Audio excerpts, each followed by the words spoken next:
LoveLore Library. Chapter 162. Perhaps they sincerely wanted to assist King Yu at the beginning, but people's hearts are fickle. Who can guarantee that they won't have other thoughts when they're faced with the power at their fingertips? Your Majesty, do you mean that King Yu is just a puppet to them? Shen Yu quickly figured it out. In this way, many things before could be explained. Why were they indifferent to the dirty water splashed on King Yu? Why were they not anxious when King Yu was imprisoned for so long? Wait, there were many other unreasonable points. It was because they didn't care about King Yu the most.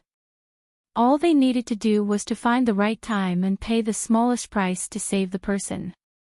As for what kind of suffering King Yu would suffer during this period, it was not their concern. Mount Chiyue was within the boundary of the capital. When the emperor was assassinated, most of the capital's forces would flock here. The empty garrison gave the jailbreakers an opportunity. So far, I haven't thoroughly investigated what the former emperor left for King Yu. In the early years, I interrogated the former emperor's close officials and found out some hidden things that even they didn't know. Everyone knew that after Shang Junlin ascended to the throne, he had killed many old officials of the previous dynasty. If not for this, more than half of the power in the imperial court would not have been emptied out and carried out a thorough purge. However, very few people knew that a portion of those people had not been executed from the beginning. They were secretly locked up and squeezed dry of their last remaining value. Wasn't it rumored that the former emperor was muddle-headed and tyrannical in the late years? Shen Yu scratched his chin. It doesn't seem like it. No matter how ridiculous he was in the late years, he was still a winner who defeated many competitors to ascend the throne in the early years. Never underestimate such a person. Shang Junlin didn't care why the former emperor's temperament changed so much in the late years. There was only a blood feud between him and the former emperor, not a father-son relationship. Shen Yu changed the topic. Did Lord Fong find any new clues? Most of the information he knew was directly obtained from Shang Junlin.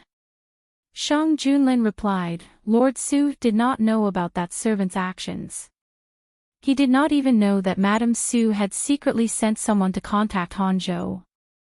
The assassin's confession can match up with the kidnapping of the King of Yu. The two came from the same faction. Shen Yu, can you find out where King Yu was taken from them? Shang Junlin, they don't know. The two forces acted separately. Perhaps in order to prevent the current situation from happening, the assassins didn't know the follow-up actions of the other side. Shen Yu, it seems that the person behind the scenes also knows that the failure rate of the assassination is very high. He never thought that these assassins would be able to return in one piece. Shang Junlin, regardless of whether their operation succeeds or not, from the moment they took over this mission, they were destined to sacrifice themselves for it. Shen Yu agreed with this point. If they didn't succeed, it was needless to say what would happen if they were caught. Even if they succeeded, it was impossible for them to escape unscathed. Lord Su was the one who brought the informant up the mountain. Perhaps Your Majesty can investigate in Hanzhou. Even if Lord Su knew nothing about the inside story, Shen Yu still felt that it was too much of a coincidence. Just as well. We can investigate the situation of the Su family and Lady Su's family in Hanzhou. There was a ready-made reason. Because the Su family's daughter offended the emperor and the emperor, there was no need to worry about others being suspicious. After returning to the imperial palace, Shang Junlin was busy dealing with the administrative affairs piled up. Shen Yu returned to the Yuzhang palace. Even if the master wasn't there, the palace servants didn't dare to slack off. Everything in the Yuzhang palace was the same as when Shen Yu left. After not seeing each other for a few days, Shen Yu was thinking about the flowers in the greenhouse. He simply tidied up and brought Mu Shi to the greenhouse. After the incident last time, the greenhouse was replaced with a new batch of palace servants. When they saw Shen Yu, the palace servants respectfully saluted. The greenhouse was divided into several rooms. One room was dedicated to the flowers sent by Shang Junlin. The other room was for the flowers sent by the servants who heard that Xinyu liked, including the ones sent by Prince, and Xinyu first went to take a look at the ones he personally took care of. Knowing that he liked flowers and plants, the palace servants served him very well. The plants in the greenhouse were thriving, and flowers of all colors were blooming. Xinyu watered them, loosened the soil, and went to the other side. This flower hasn't withered yet. Looking at the beautiful blooming flower, Xinyu was surprised. This is the first time this servant has seen such a long flowering period. Mu Shi exclaimed. It was also the first time Xinyu saw it. The greenhouse was ventilated. When the breeze blew, the branches and leaves swayed as if they were welcoming the visitor. Young master, look. Don't these flowers seem to be welcoming you? Mu Shi was a young girl after all. She naturally liked beautiful flowers and plants. Xinyu nodded. He called the palace servants who were waiting on the side and asked, "This flower hasn't withered yet?" In reply to your highness, yes, it has always been like this. Have you figured out its species now? Xinyu remembered that Shang Junlin had been asking people to investigate the origin of this flower. This servant went to ask the people sent by Prince En. They only said that this flower was accidentally found on the mountain. They don't know the specific name. The palace servant replied. How can His Highness Prince En be so careless as to send a flower of unknown origin to the imperial palace? Mu Shi was dissatisfied with the answer. Xinyu was also puzzled. After all, things sent to the imperial palace were not as simple as they seemed. If something went wrong in the middle, the person who sent it would also have to take responsibility. They said that Prince En sent this flower after confirming that it was completely harmless to the human body. The palace servant told the answer. It wasn't difficult to verify whether a plant had any effect on the human body. Xinyu remembered the scene he saw in the illusion before. He subconsciously glanced at the center of the flower. The delicate stamens were clustered together. There was nothing he expected. Xinyu withdrew his gaze. He found it funny. It was just an illusion under the effect of hallucinogenic drugs. How could he take it seriously? After returning, Imperial Physician Gu came to take his pulse. Imperial Physician Gu was not among the people accompanying this autumn hunt. Imperial Physician Wu had not yet returned to the capital. Someone needed to be in the Imperial Hospital. After taking his pulse, Imperial Physician Gu changed the prescription for Xinyu to recuperate. Your health is much better than before. You just need to take the new prescription once a day. All medicine was poisonous. Even if it was used to recuperate, it should not be taken too much after the body had improved. Xinyu did not like to drink medicine. Hearing this, the smile on his face deepened. Mu Shi was also very happy to hear this result. Her young master's health had been poor since he was young. He had been taking medicine all year round. Now that he was finally getting better, she was happier than anything else. Xinyu remembered that night when he told Imperial Physician Gu about the situation after eating venison. I don't know if this is normal. Your Highness, don't worry. Venison is very nutritious. Your body has recovered a lot after a period of recuperation. It's a good thing that you have a reaction. It proves that you are indeed recovering. Xinyu nodded to show that he understood. Is your Highness not as afraid of the cold as before this year? Imperial Physician Gu asked. Xinyu recalled that it seemed to be the case. After late autumn, the temperature in the capital dropped sharply. Every time it was this time, Xinyu would have entered the winter ahead of time. But this year, he did not feel much. Seeing Xinyu nod, Imperial Physician Gu said, it means that the medicine you used before has taken effect. If my guess is not wrong, this winter, Your Highness will not be as afraid of the cold as before. This was a good thing for Xinyu. After Shang Junlin came back, Xinyu told him what Imperial Physician Gu said. The man, who had been troubled by all kinds of things for a day, smiled. You will be better soon. Xinyu's health had always been a huge stone in Shang Junlin's heart. Imperial Physician Gu's words undoubtedly gave him a reassurance. Sube was still negotiating with the Northern Desert. The Northern Desert Prince, who was imprisoned in the capital, was also received friendly treatment by De Huan. Shang Junlin continued to throw him to Fang Jun to deal with. It would be best if he could get more useful information. Seeing that De Huan did not intend to release him, the Northern Desert could not sit still. The cavalry was summoned. The war was about to start. Sube had been guarding against the Northern Desert. As soon as the Northern Desert made a move, the Sube army found out. The memorial was sent to the capital at the fastest speed. In the imperial court, there were two views on the issue of the Northern Desert sending troops.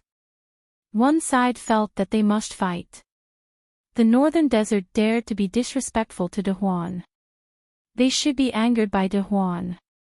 The other side felt that Sube had just experienced a natural disaster.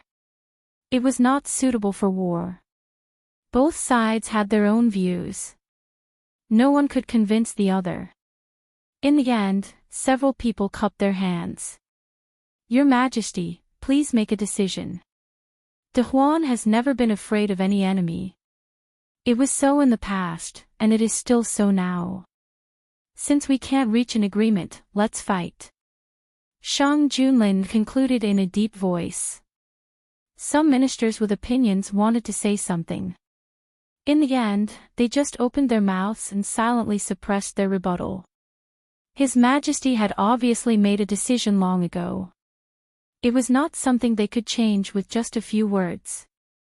Since they had to prepare for war, the imperial court fell into a new round of busyness. Fortunately, they used the method of donations from the people during the drought. They were not short of food and fodder now. This was probably something that the Northern Desert people did not expect. The prince who was hiding in Sube was caught. They did not have time to inform the Northern Desert.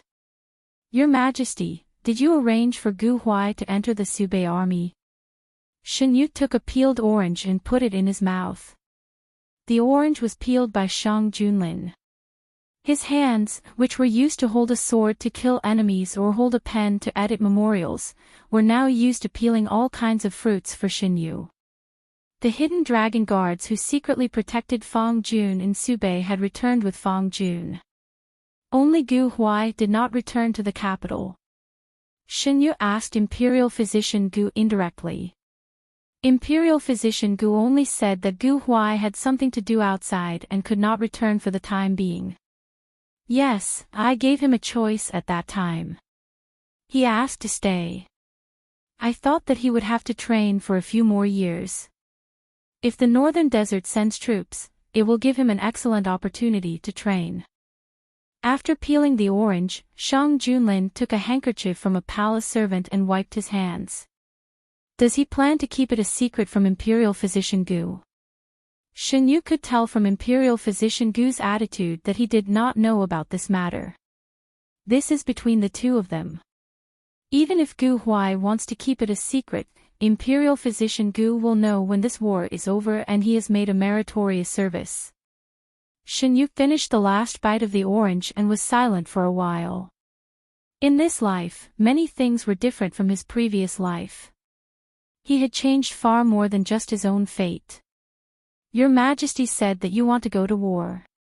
Did any of the ministers object? Because of Shang Junlin's intention, Xinyu knew what happened in the imperial court very well. The Sube army has not experienced a real war for a long time. This time, I also want to let them see blood. A sharp blade would only become duller after a long time. Chapter 163. Over the years, although there had been constant friction between the Northern Desert and Sube, there had never been a real war. Firstly, both sides had given each other some leeway. Secondly, Shang Junlin and his men had been too ruthless back then, so the northern desert did not dare to make any moves. A few years had passed. Time had eliminated the fear and encouraged the ambitions of the northern desert people. Especially after they had successfully connected with the upper officials of the northern desert, they had been misled into thinking that the northern desert army was just a so-so. The drought this time made them think that they had encountered the best opportunity, and the people in power could not resist the temptation. How is the situation of the northern desert army now? Shen Yu was curious. I sent the hidden dragon guards to the northern desert to understand the development of the northern desert army over the years. They did not disappoint me. They did not fail in all the necessary training. Over the years, the northern desert army has recruited many new people. They have not seen a real battlefield. I want to use this opportunity to let them grow up completely. Soldiers who had not experienced war, no matter how powerful they looked, would not be able to perform well on the battlefield. Shang Junlin did not need such soldiers. He needed soldiers who could fight for the Great Huan dynasty. Your Majesty, can you tell me about the northern desert? Shen Yu blinked and looked at Shang Junlin with his chin in his hand. Why do you suddenly want to know about this? Shang Junlin sat beside him. I want to know more about Your Majesty. Your Majesty, so many things happened in the past. I have only heard about them from others. I want to hear it from Your Majesty. Shen Yu looked at Shang Junlin. His eyes were very beautiful. When he focused on someone, there was a light in his eyes. It was as if only the person he was looking at could enter his eyes. No one could resist such a gaze. Shang Junlin was also the same. He held Shen Yu's wrist and slowly talked about the things that happened in the past. The real confrontation with the northern desert was after I ascended the throne. The late emperor listened to the treacherous officials and ceded the Subei region to the northern desert in exchange for a moment of peace. However, hungry wolves never know satisfaction. One concession only made them want more. The northern desert was still not satisfied with the Subei region and wanted more and more fertile land. Coincidentally, I ascended the throne and was too lazy to argue with the ministers in the imperial court, so I simply led the troops to the Subei region.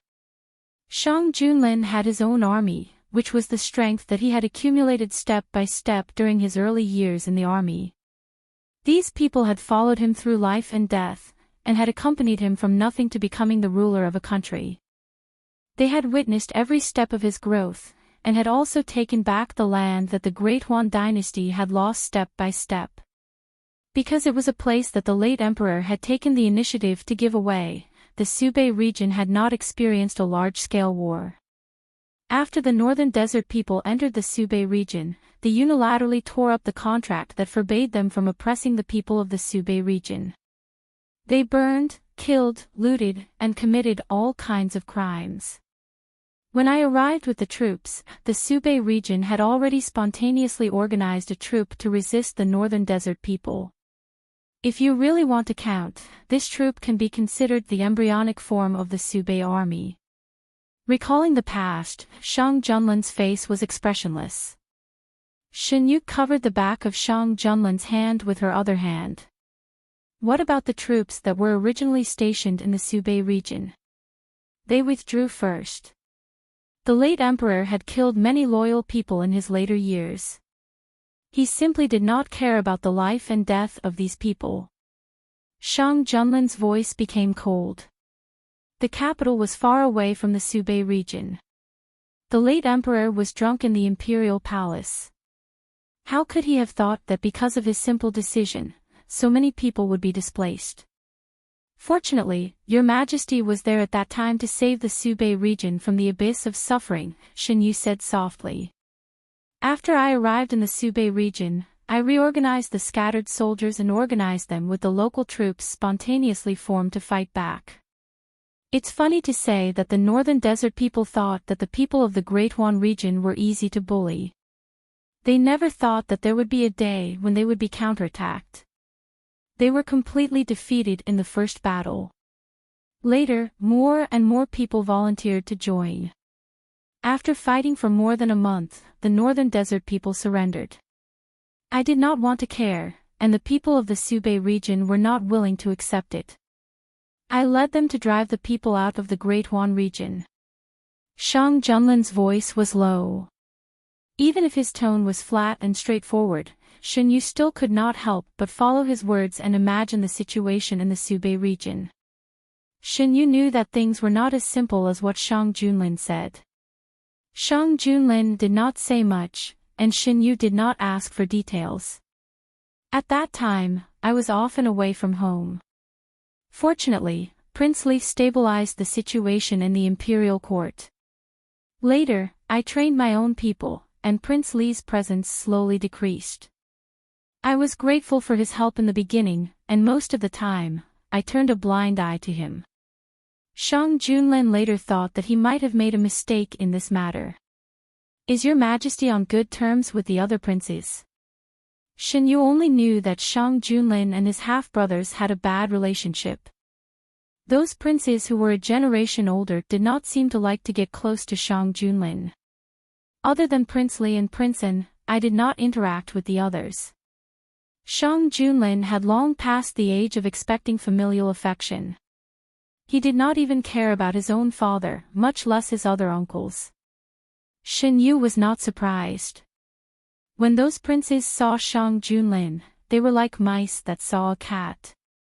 At first, he thought that they were scared, but now, it seemed that from the beginning, those people were afraid of Shang Junlin.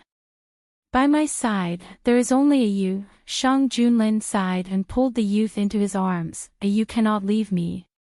If that day comes, I do not know what I will do. All of his feelings were poured into Shen Yu. Before he fell in love with Shen Yu, he once thought that he could only sit alone on the cold dragon throne for the rest of his life. Shen Yu's arrival showed him a different kind of life. I will not leave. Shen Yu patted the man's back to comfort him. He was puzzled. Why does your majesty always think that I will leave? If I leave your majesty, I have nowhere to go. Shen Yu did not deny that at the beginning, he had thought of leaving. After all the grievances were settled, he would choose a peaceful place to spend the rest of his life. But as he got along with Shang Junlin, this idea unconsciously disappeared. Shang Junlin could not explain the reason. Perhaps it was because of his nature. He had never obtained anything before, so when he suddenly obtained it, it was easy for him to worry about gains and losses. The Northern Desert Imperial family handed the document to De Huan. They thought that the other party would admit defeat and do as they requested. Unexpectedly, after a few days, their scouts found traces of the Northern Desert Army. What did you say? The Northern Desert Emperor suddenly stood up, his face full of disbelief. This subordinate does not dare to lie. We did find traces of the Northern Desert Army at the border with De Huan. The soldier who spoke lowered his head, his voice trembling. How is that possible? The Northern Desert Emperor anxiously walked around in circles. Didn't they say that Subei had just experienced a drought? How could De Huan have the guts to start a war with us? The main reason why the Northern Desert dared to start a war was that Subei had just experienced a drought. In their view, the lack of food supplies was equivalent to a death sentence for the Northern Desert Army. After the disaster relief, the treasury was empty. It was not a wise move to start a war at this time. The Northern Desert Emperor thought that the best development would be for De Huan to admit defeat and obediently do as they asked. Then they would lead the army to the south and rob Subei. They could use these things to pass the winter. Unexpectedly, De Huan's reaction was completely different from what they had imagined. The female official who was in charge of negotiating with them was even more powerful. There was no one in the entire Northern Desert who could defeat her. Every time they negotiated, De Huan's side would emerge victorious. The Northern Desert Emperor had been suppressing his anger for a long time. He originally thought that when they led the army to the south, he would force De Huan to deal with this woman to vent his anger. What should we do now? A minister frowned and asked. The army had already gathered. They could not give up just because of a little disturbance. If that were to spread, how could they raise their heads in other countries? Since De Huan refuses to negotiate, don't blame us for starting a war. The Northern Desert Emperor's eyes were filled with malice. At this moment, the Northern Desert Emperor did not know that the Northern Desert Army was already sharpening their swords and waiting for them to come to them. In the past, these Northern Desert people were so cowardly that they could not even fight to their heart's content. This time, we can finally fight to our heart's content. Within the Northern Desert Army, no one was afraid of this war. When they received the order from the imperial court, everyone was excited. The Northern Desert people were already riding on top of their heads. If they did not fight back now, when would they fight back? As expected of the emperor who drove the Northern Desert people out by himself. His response to the Northern Desert people's provocation is really satisfying. War was not a good thing for the people. But for the people of Subei, they were willing to pay any price to fight the Northern Desert people. The blood feud of having their families destroyed was not something that could be easily forgotten. Shang Junlin gave a secret order to He Qingyu, Jiang Huiqing, and Fang Jie who stayed in Subei. The general meaning was, do whatever you want to do. I will support you from behind. Fang Jie dared to provoke the people sent by the Northern Desert every time because of this imperial order. The three of them were not stupid. They could see Shang Junlin's attitude towards the Northern Desert from his actions. As ministers, they naturally had to share the emperor's burdens. Therefore, they added fuel to the fire in this war. For example, they deliberately made the Northern Desert people misunderstand that the Northern Desert Army did not have enough pay and was greatly affected by the drought. Another example was Fang Jie, who made the Northern Desert people so angry in every negotiation that they could not refute. She dared to do this because Your Majesty asked her to do so, right?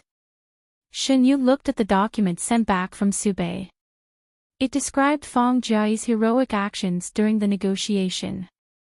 Yu really knows me. The Northern Desert thinks that this drought is a once-in-a-lifetime opportunity. How can I not think so? Shang Junlin admitted generously. Your Majesty, do you want to use this opportunity to knock some sense into the Northern Desert or do you want to get something from them? Shen Yu's question hit the nail on the head. That year, the Northern Desert took Subei from Da Huan. This time, I also want them to bleed. Moreover, the Northern Desert people's actions had already touched Shang Junlin's bottom line. Your Majesty wants the land of the Northern Desert. Shen Yu was surprised. Shang Junlin ordered eunuch Meng to bring a map and opened it on the table. The land to the north of Subei is very suitable for raising horses. I want to train a cavalry. Cavalry? Shen Yu thought of Shang Junlin's private horse farm.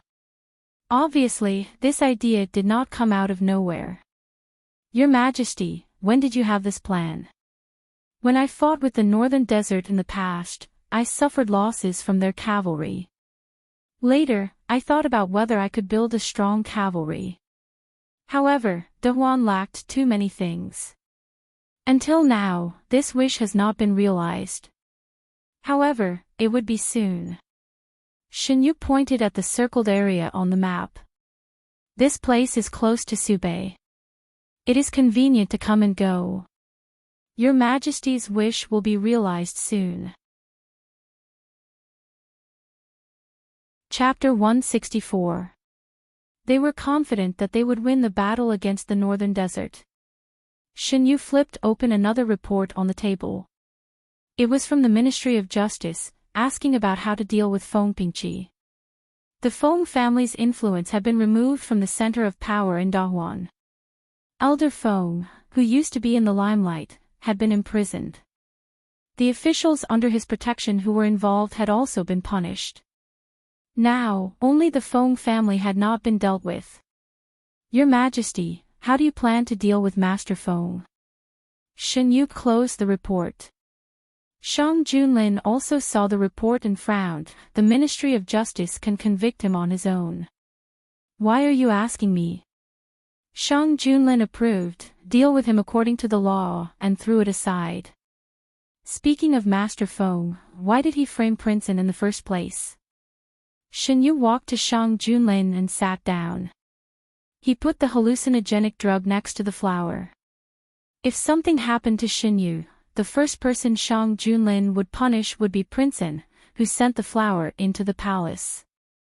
He said it was the other side's idea. Shang Junlin was referring to the people who manipulated Feng Pingqi behind the scenes. That group of people was now imprisoned in the Ministry of Justice's prison.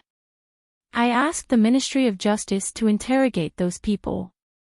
They said that because I favored you, they wanted me to have a taste of losing my true love. Shang Junlin's voice was full of coldness. What about when I first entered the palace? Could they have predicted that Your Majesty would fall in love with me in the future? If so, they should have stopped me from entering the palace from the beginning. Shen Yu was puzzled. But the fact was that his entry into the palace was facilitated by these people. Shen Yu could understand why they wanted him to disappear. At that time, Shang Junlin did not hide his love for him. Although at that time, only they knew that there was some sincerity in this love. Outsiders did not know. From their point of view, Shen Yu was favored by the emperor as soon as he entered the palace. Until today, he was still favored by the emperor. Shang Junlin, according to the news from the Ministry of Justice, they were just following orders. The medicine that caused you to fall sick was also given by the mastermind.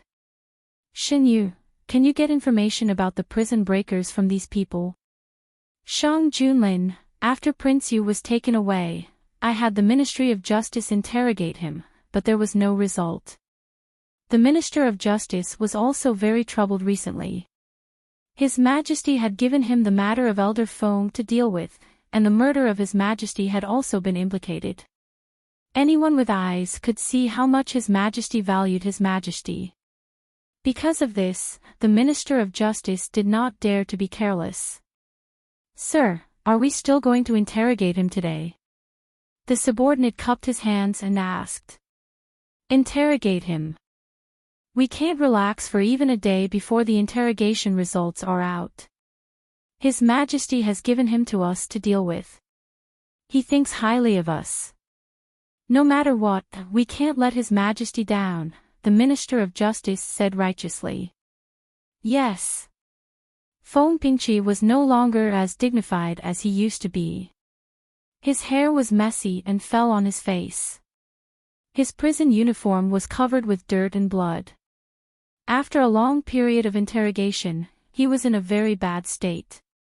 I've already told you everything I know. No matter how you interrogate me, I can't tell you the rest. Feng Pingqi's voice was hoarse as he looked at the Minister of Justice who was walking toward him. It was hard to describe the feeling that a former subordinate had become a high and mighty judge. The Minister of Justice waved his hand and his subordinate brought him a whip. At the same time, the same thing was happening on the other side. When dealing with that person, they were not as polite as when dealing with Elder Feng. Shang Junlin did not need to care about how they interrogated him. He only needed to know the final result. Autumn passed and winter came. The weather was getting colder and colder. Shen Yu changed into thick clothes. As Imperial Physician Gu said, he had a much easier time this winter than in previous years. After several probing attacks, the Subei Army and the Northern Desert Army faced each other head-on. The Subei Army caught the Northern Desert Army by surprise. Shang Junlin was very happy when the news of the victory reached the imperial court. The Prince of the Northern Desert was still detained in the capital. After the war between Daheng and the Northern Desert, his life became more and more difficult. If the northern desert won, he would still have a chance to return to the northern desert. If the northern desert won, he would be in danger. The capital was not affected by the war. Every time the news of victory came, the imperial court would reveal it to the people when the time was right. After the war with the northern desert, the people were already prepared. The Subei army deserves to be called the Subei army. They were able to defeat the northern desert people in the past. This time, they can beat them back. They wanted to rob us while the Subei army was in drought. If you ask me, this war was well fought. We should teach these northern desert barbarians a lesson. They even sent people to hide in the Subei army. Now that things have happened, they are threatening to start a war if we don't let them go. How shameless! With the guidance of the people's newspaper, the direction of public opinion was under control. Shang Junlin got the news from outside the palace and told Xinyu, "I didn't expect that a small newspaper could play such a big role. Your Majesty, don't underestimate the power of the people. In the past, those people took advantage of the information gap between the people and the imperial court to slander your Majesty. In the future, don't think that this kind of situation will happen again." Xinyu lowered his eyes and restrained the darkness in his eyes. "You is so protective of me." Shang Junlin squeezed Xinyu's hand. "Your Majesty has done such a good thing for the people. We can't let people with malicious intentions slander you." Thinking of how Shang Junlin's reputation had been deliberately ruined in his previous life, Xinyu felt a wave of displeasure in his heart. The imperial court changed its practice in the past. Everything the emperor did had a reasonable explanation. The appearance of the people's newspaper completely changed the image of the imperial court and Shang Junlin in the eyes of the people.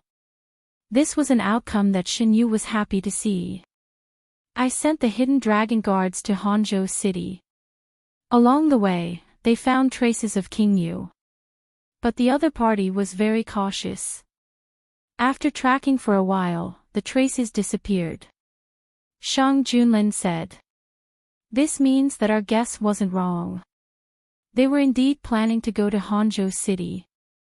Xinyu rubbed the cup in his hand and asked, "Is there anything special about Hanzhou City?" In the beginning, they all thought that those people would bring King Yu back to his fief. Shang Junlin had sent people to track them down. Hanzhou City wasn't on the path between the capital and King Yu's fief. So if they went to Hanzhou City, they would have to take a big detour. It's most likely that there are people in Hanzhou City waiting for them. Shang Junlin replied. "Your Majesty, don't you think that this is a coincidence? Lord Su's daughter committed a crime in the hunting ground, so your Majesty sent people to Hanzhou City to investigate their past. Those people managed to kidnap King Yu with great difficulty, and they were heading to Hanzhou City. If they knew that your Majesty's men were heading there, what would they think?" As long as Xinyu thought about the scene of those people who thought they were foolproof, but in the end, they fell into a trap that had been prepared long ago, he felt it was very interesting. If that's the case, then Yu is probably their nemesis, right? Every single matter can coincide with them. Shang Junlin was also shocked. Putting the previous matter aside, this matter was too much of a coincidence. That day, he went hunting with Xinyu and met Lord Su's daughter. Perhaps. Xinyu smiled. As the people involved, Lord Su's family was imprisoned. Regardless of whether they participated in the assassination or not, they were the ones who brought those people in. So they had to be charged as accomplices. The servant that Lord Fong caught that day said that he was delivering a letter to Mrs. Su. "Did your Majesty find out what she said to Hanzhou City?" Xinyu asked. Shang Junlin replied, "According to Mrs. Su, she wanted Hanzhou City to cover up what her daughter did in Hanzhou City." Xinyu replied, "With the Su family's daughter's arrogance, she must have caused quite a bit of trouble." Shang Junlin replied, "Yu's thinking is right." She even has a few murder cases in her hands. Your Majesty found out the results so quickly. Shen Yu was shocked. It was the Su family's daughter. After she was imprisoned, she spoke a lot about the Su family. I have already sent people to verify it. If what she said is true, then it's time for Hangzhou City to change. A single sentence easily determined the fate of Hangzhou City's major forces. The Su family was imprisoned together.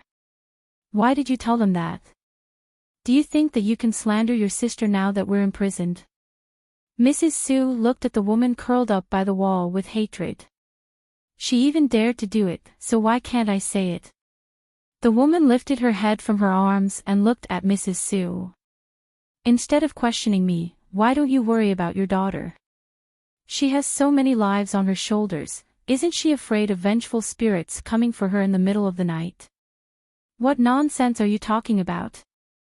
Lord Su unhappily rebuked, Junjun is your sister. She's just a little unruly at most, but how can she have harmed anyone? No matter how unhappy you are with her, you shouldn't slander her like this. So, father doesn't know about this. Then why don't you ask your wife and daughter? How did the Wu family's daughter die 3 years ago? Or, how did the daughter of the Yu family drown to death 2 years ago? There are many similar things, do you want me to list them out one by one? The woman's lips rose into a mocking arc, knitting his brows. Lord Su hesitantly looked at the person beside him. Mrs. Su seemed to have been poked in a sore spot as she jumped up. You believe everything she says. Junjun grew up by your side, so how can you not know her character? There's no need to explain. There are already officials heading to Hangzhou City, and it will be clear if I'm lying or not when they return. The woman replied indifferently. What's with the noise? You guys like to quarrel the most. The prison guard walked over unhappily. Silence returned to the prison once more. The officials that were sent to Hangzhou City initially met with resistance, but when they arrived, they realized that the small Hangzhou City was filled with complicated forces.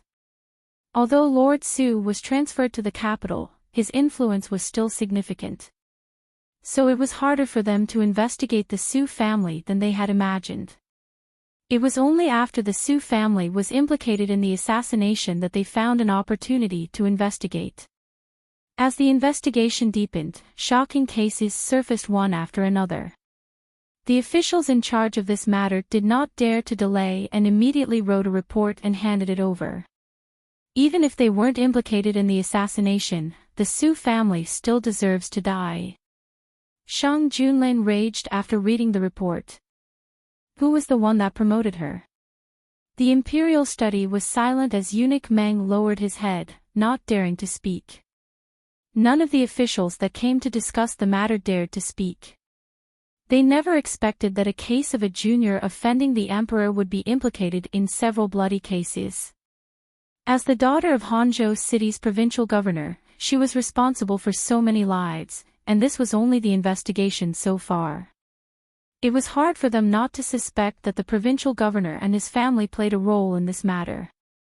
Prime Minister, I'll leave this matter to you. I want to know how this person was transferred to the capital and if there are any similar cases in the court.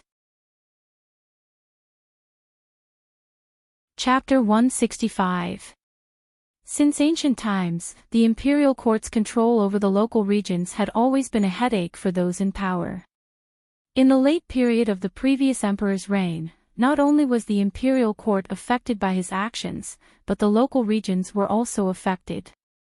After Shang Junlin ascended the throne, he first dealt with the imperial court's problems before dealing with the local regions. Until now, most of them could be said to be clean. But there were always exceptions. For example, the Subei officials that were dealt with not long ago, and Hangzhou City's current problem. In the end, Shang Junlin handed this matter over to the Prime Minister and Lord Duan to deal with. Since there was a problem with the transfer of officials, they would more or less bear some responsibility. The officials that were transferred to the capital had all passed the imperial court's test. The test wasn't just based on the results, but a comprehensive consideration of all aspects. Only those who had the ability and didn't make any major mistakes could be transferred back to the capital. Since Lord Su was transferred to the capital, it meant that he had passed the test. As for why the matter in Hangzhou City wasn't discovered, it was a matter for the Prime Minister and Lord Duan to investigate. When Shang Junlin returned to the Yuzhang Palace and saw Shen Yu standing by the window, the anger in his heart dissipated a little. "Your Majesty is back." Shen Yu turned around when he heard footsteps. Shang Junlin walked over without a word and hugged her. "Is there any news from Hangzhou City today? Have you found traces of the King of Yu?" This was Shen Yu's first reaction. "Not yet. It's the Su family's matter." That daughter of a concubine was speaking the truth. The Su family's actions in Hangzhou City were far more than that. "Your Majesty is angry about this matter." Shen Yu raised his hand and caressed the man's back. "How can such a person be transferred to the capital?" Your Majesty didn't know about it in the first place. But now that you know, he will naturally return to where he should be. Those who make mistakes will receive their due punishment. Your Majesty doesn't have to think too much about it." Shen Yu comforted. With the first clue broken, the following matters were much easier to investigate. Hangzhou City. What happened during the autumn hunt? Why would Junjun offend the Imperial Emperor? What's the Su family's current situation? Madame Su's family, the Qing family, fell into a state of panic. When the news came, the Qing family immediately made their plans. The Qing family had been rooted in Hangzhou City for many years, and they were the biggest family in Hangzhou City. Furthermore, because of their marriage with Mr. Su, it wasn't an exaggeration to say that they could cover the sky with one hand. If it weren't for their overwhelming power, they wouldn't have been able to force the victim's family to swallow their grievances. On the surface, they were in the limelight, but behind their backs, their hands were stained with the blood of countless innocent people. "Master, what should we do now? The people from the imperial court have already arrived in Hangzhou City, and with the news from the capital, many people no longer listen to us. What's the point of saying all this now? It's not like you don't know the current emperor's style. Unless he can't find out, none of us can escape with what we've done all these years." The room fell into a deathly silence. After a long while, someone couldn't help but ask, "Is there really no room for negotiation? Where is that lord? Didn't you say that you needed us to temporarily shelter a noble? Our Qing family has done so many things for him, so he can't just leave us." His voice became softer as he spoke. At this moment, everyone's gaze was focused on the leader. The Qing family's patriarch closed his eyes and said, "I will contact that lord." Another person stood out and said, "Things haven't reached the worst stage yet, so don't panic." Compared to the cold atmosphere in the Qing family, those small families that had been suppressed for years were rejoicing. Didn't the Qing family boast that they were superior to others? If it wasn't for Mr. Su's protection, would the Qing family be so arrogant all these years? Now that their umbrella is gone, let's see how long they can be proud of themselves. The imperial court has sent a lord to investigate the matter of the Su family's daughter. Those who have grievances in their hearts can finally vent their anger. It's also a sin. A good daughter, just because she dressed up a little, she encountered such a thing. It's not just one family, right? Of course it's not just that. What we know is because the Qing family has some power. Those small families that need to rely on the Qing family to survive don't dare to say anything even if something happens. Didn't the young miss who was engaged to the Li family's young master hang herself the night before the wedding? Perhaps she was also killed in the dark. I remember that there was a period of time when the Su family's young master and the Li family's young master were very close. After that young miss passed away, the Li family quickly moved away. I'm afraid there's a big connection between the two. Do you still remember an old incident that happened many years ago? When Mr. Su took office, he had a family. It was the young miss of the Qing family.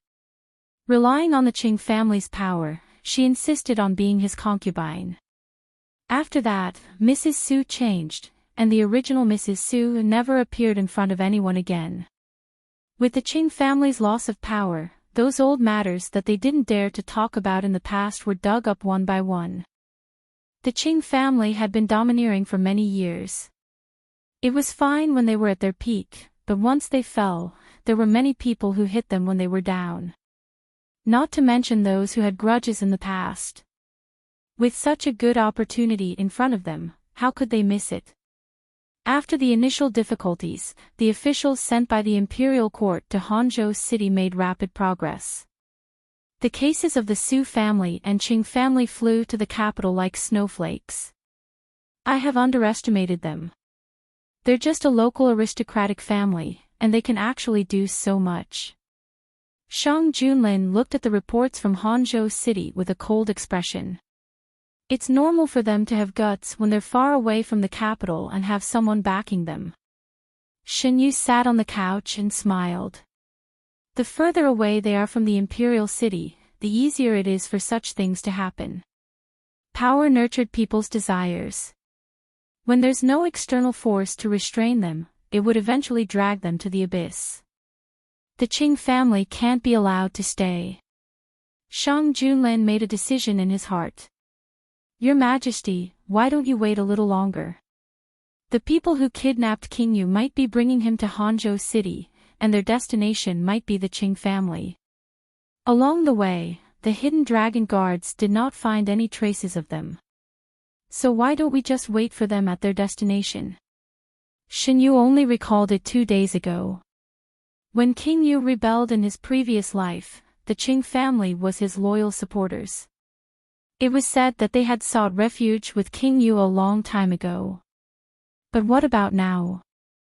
Regardless of whether they had colluded or not, the Qing family was still an anchor point. If their destination is Hangzhou City, and if it wasn't for the Su family, the Qing family would be able to protect King Yu when they reach Hangzhou City. Shen Yu continued. According to Yu's words, those people must not have heard of it beforehand. Now that my men have already started to move, will they still follow the original plan? Shang Junlin was doubtful. But they have no other choice. Shen Yu smiled. They must have sensed the presence of the hidden dragon guards. How long can they hide like this? They have so many people, and they must have supplies. In their original plan, Hangzhou City was their supply point. So even if they know that there's a trap, they can only bite the bullet and charge in. The truth was just as Shen Yu had thought. The middle-aged man brought King Yu all the way. After a period of time, King Yu had recovered a little. However, the journey was bumpy, and he had to avoid being discovered.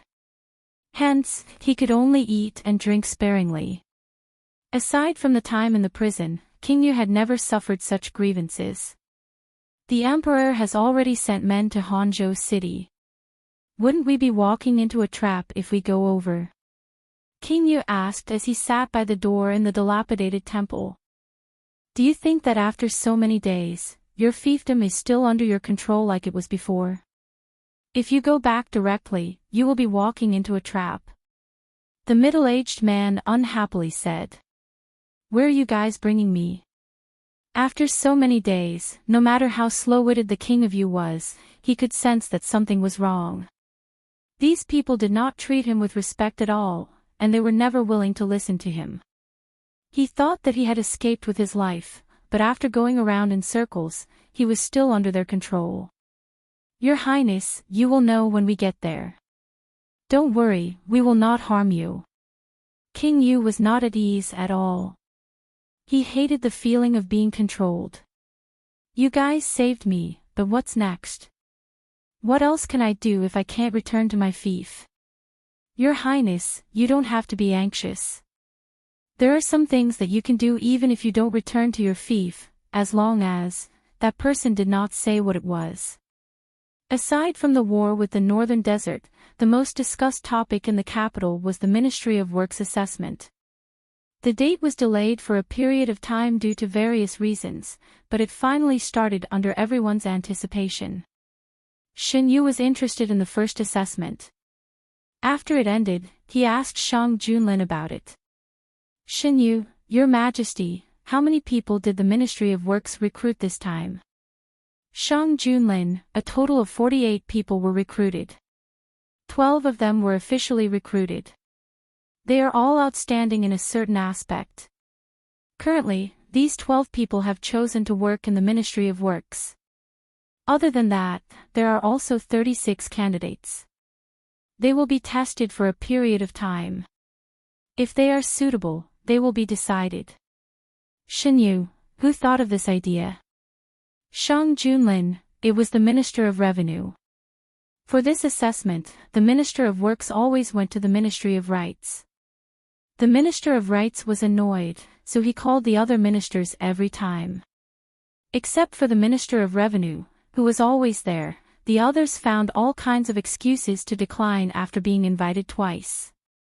Shen Yu, this idea is quite good. Shang Junlin, some of the remaining people are illiterate. Illiterate people are troublesome, so the Minister of Works intends to use this time to teach them some basic words. In Dahuan, those who could read more or less had some family background.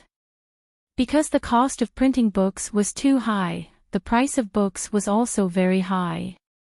People who didn't have a family background couldn't afford to buy them. I remember that EU asked his subordinates to sell basic literacy books at a low price. Many people in the capital bought them. After all, compared to the normal price of other books, this book with little content was ridiculously cheap. Many people bought one and put it at home. It was more convenient for them to learn to read than to let others do it for them. It's good that people bought it. I was planning to let them do some activities and sell more if there weren't many people buying it. Shen Yu picked up the tea on the table and took a sip. Did the aristocratic families realize that something is wrong? There are too many things going on in the court recently.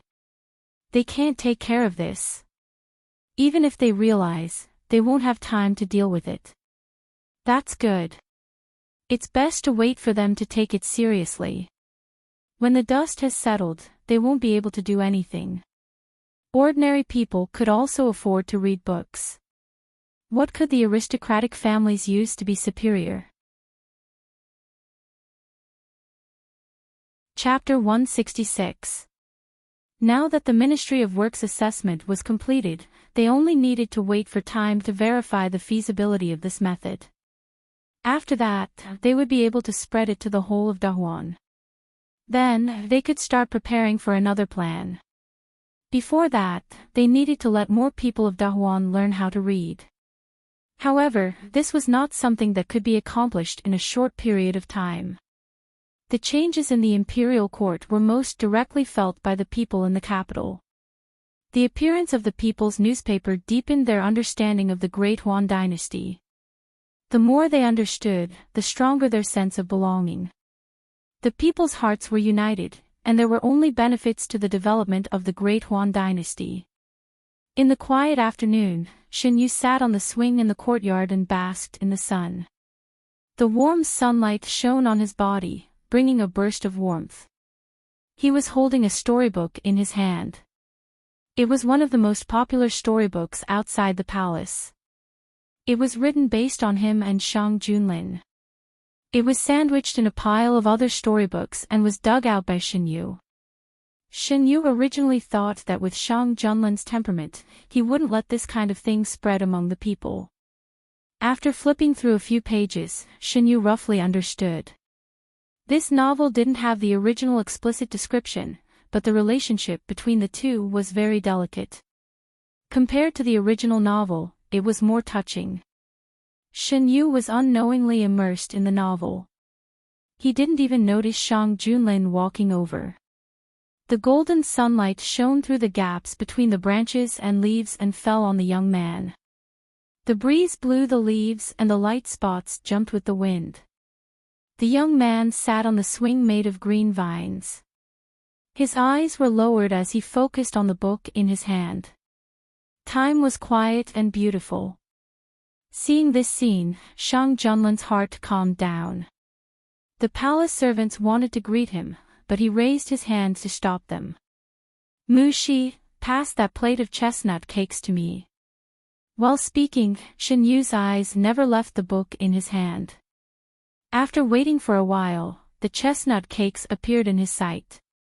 The hand that picked them up obviously didn't belong to a woman. Shen Yu looked up and met a pair of smiling eyes. Why didn't anyone inform me that Her Majesty was coming? Shen Yu was stunned. Shang Junlin fed the chestnut cake to his mouth. I saw that you were so engrossed, so I didn't let them disturb you.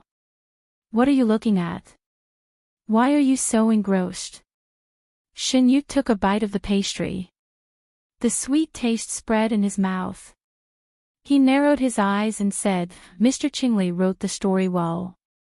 Qingli, a person who had the guts to write a novel based on the emperor and the nobles. As soon as the name came out, Shang Junlin knew what Shen Yu was looking at. He walked over and sat beside Shen Yu. He held a small plate with chestnut cakes in his hand and fed Shen Yu from time to time. Yu likes his work? Shang Junlin asked. The writing is very moving. This book is sold very well outside the palace, right? Shen Yu didn't forget that he had found this book from a pile of popular novels. The novels sent to Shen Yu's palace were specially bought by palace servants. They would be distributed according to popularity. Shen Yu would often start reading from the most popular novels. People are very curious about things that they can't see. Although this book doesn't say it explicitly, people who read it all think that it's talking about you and me. Shang Junlin didn't deny it. Shen Yu closed the book and turned to look at Shang Junlin. I thought that Your Majesty wouldn't allow such a novel to be circulated among the people. What's wrong with letting everyone know that I love you deeply? Shang Junlin said lightly. Shen Yu didn't expect that this was the reason why Shang Junlin allowed the novel to be circulated. Your Majesty, have you seen Mr. Qingli? What does you want to do? This person's writing style is very good.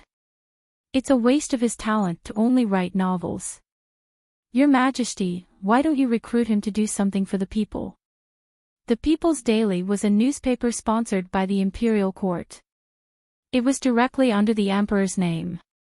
Recruiting him to be the chief writer of the People's Daily was considered giving him a proper position in the imperial court. I asked someone to ask him. He said that he didn't want to be restrained and writing novels is good. For some reason, Shen Yu didn't find it strange. People who dared to write novels for the emperor couldn't be judged by common sense. Since the person was unwilling, Shen Yu didn't say more. Your Majesty, try this chestnut cake. It tastes good. Under the influence of Shen Yu, the cooks in Yuzhang Palace were very keen on studying delicacies, especially all kinds of pastries. After the results of the examination of the Ministry of Works came out, some people were happy and some were sad. Those who passed the examination began to pack up and prepare to work in the Ministry of Works. The Ministry of Works was now short of people. The minister of the Ministry of Works waved his hand and recruited those who passed the examination. Several cement roads had been paved in the capital. After the roads were paved, many people admired them and became officials. The money needed to pave the roads was sponsored by several tycoons in the capital. After the roads were paved, the tycoons were given the right to name the roads after discussion. This was a great honor for the businessmen. In addition, there would be a small tablet on each road with the sponsor's information written on it. In the Yingxing Tower, the largest restaurant in the capital, several businessmen gathered together. Yan Zheng, who had returned to the capital, was also among them. Now the roads built by the imperial court have tablets with our information engraved on them. In the past, who would have thought that there would be such a day? Yes, I heard that the imperial court is still preparing the stone tablet with the list of the people who assisted Sube. Boss Yen, do you have any inside information? A businessman raised his wine glass. Now, they were all guessing that Yen Jing, this foreign businessman, had some important official behind him. Otherwise, how could he know so much inside information? Yen Jing clinked his glass with his and drank the wine in it. The news I received is that the roads will be repaired before the new year. At that time, the promised rewards will also be given out. Also, after this year, the imperial court will probably revise the new commercial law. Yen Zheng's words were like a sudden clap of thunder in everyone's ears. Even Boss Jean couldn't help but show a surprised expression. Is this true? Revise the commercial law? In what way will it be changed? Actually, it's quite good. For us businessmen, it's already much better than the previous dynasty. Brother Yen, do you have more accurate information? Boss Jean asked in a low voice. Boss Jean, don't worry. The new commercial law will only be more beneficial to us than the previous one. I'm not too sure about the other details. The imperial court has only proposed an idea. As for the specifics, it needs to be discussed by all the ministers before a decision can be made. Yen Zheng naturally knew about this because Shen Yu revealed it to him. Shen Yu had previously mentioned this matter to Shang Junlin, and Shang Junlin was very tempted. The information from Hangzhou City was sent back to the imperial court, and every piece of evidence proved the truth of the Su family's daughter's words. With conclusive evidence, the Su and Qing families were finished. Your Majesty said that Lord Su had no idea about what Madame Su and Su Wanjun did. The flickering candlelight illuminated the beauty's face.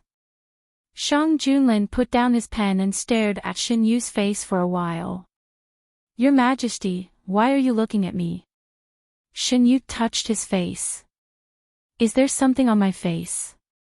No matter how many times I look at you will always move my heart. Shang Junlin raised his hand. Come over to me. Shen Yu walked over. He had changed into a set of pajamas, but the simple clothes didn't reduce his elegance. On the contrary, it highlighted his exquisite face. Shang Junlin hugged Shen Yu in his embrace and smelled the fragrance of Shen Yu's hair. His irritation from the imperial court was instantly swept away. Su Linhua had no idea about Su Wanjun's murder in Hangzhou City. When Su Wanjun and her son's crimes were announced, the shock on his face didn't seem fake. After the Su family was interrogated, the results of the interrogation also confirmed this. How did they manage to hide such a huge matter from Su Linhua? With so many murders, it's impossible for him to not have heard about it, right? Shen Yu felt that it was inconceivable. I don't know what Madame Su and the Qing family did, but Su Linhua trusted them greatly. In addition to the Qing family's coercion, the victims didn't dare to make a big deal out of it. The officials that relied on Su Linhua didn't dare to speak, and they all thought that Su Linhua knew about it. Since their boss knew about it, who would want to bring trouble to themselves by revealing what their boss's daughter did? Furthermore, they received benefits from the Qing family. For the sake of those benefits, they just closed their eyes and didn't speak about it. Shen Yu could hear the sarcasm in Shang Junlin's voice and rubbed his face. Now that the matter has been exposed, those who chose to keep their mouths shut have now become accomplices. I wonder if they regret their choice. No matter what they were thinking, it had already happened. It was useless to regret now. After all, people had to be responsible for their own actions. Hangzhou City wasn't big, and it wasn't like Subei, where a single move could affect the entire situation. Changing a few officials was a simple matter. After the truth was found out, those guilty would be demoted, and the law of Great Han Dynasty clearly stated how they should be dealt with. Shang Junlin caressed Shen Yu's hair. The Prime Minister has also found out the truth and transferred them back to the capital. It's because Su Linhua's resume was outstanding, and there hasn't been any major incidents in Hangzhou City, so they didn't investigate further. A moment of carelessness nearly led to a huge mistake. They can cover the sky with their hands in Hangzhou City, so it's normal for the news not to spread out. Even Hangzhou City itself didn't dare to speak about it, so how could it spread out? If it wasn't for the offense of the Su family's daughter, and His Majesty sent someone to Hangzhou City to investigate, this matter might have been hidden forever. Xinyu leaned back. In his previous life, Xinyu had never heard of this matter. Until the end, the Qing family was still living well, and Su Linhua had always been in Hangzhou City. It was only until he sought refuge with King Yu that he left Hangzhou City for the capital. Su Linhua never expected that his daughter, who he had always thought to be obedient and unruly, would do so many terrible things behind his back. When he returned to the prison, he was still in a daze. After Su Wanjun and her son were tortured, their spirits were dispirited. Only the Su family's daughter had a bizarre light flickering in her eyes. She had been waiting for this day for a long time. As the days passed, the Qing family's deeds were exposed one after another. Countless people with hatred in their hearts couldn't wait to pounce on them and devour their flesh. The Qing family was like ants on a hot pan as they ran around in circles. "Big brother," did that lord reply. "What should we do now? Don't tell me that you're just going to sit here and wait for your death and your family's destruction. It's in the next 2 days. That lord's men will be here soon. We will leave when they arrive." Leave? Aside from Hangzhou City, where else can we go? The imperial court's decision has yet to be announced, so we have to leave before it's announced. Otherwise, we won't be able to leave even if we want to. That lord said that someone will be coming to pick us up. But wouldn't they become fugitives if that was the case?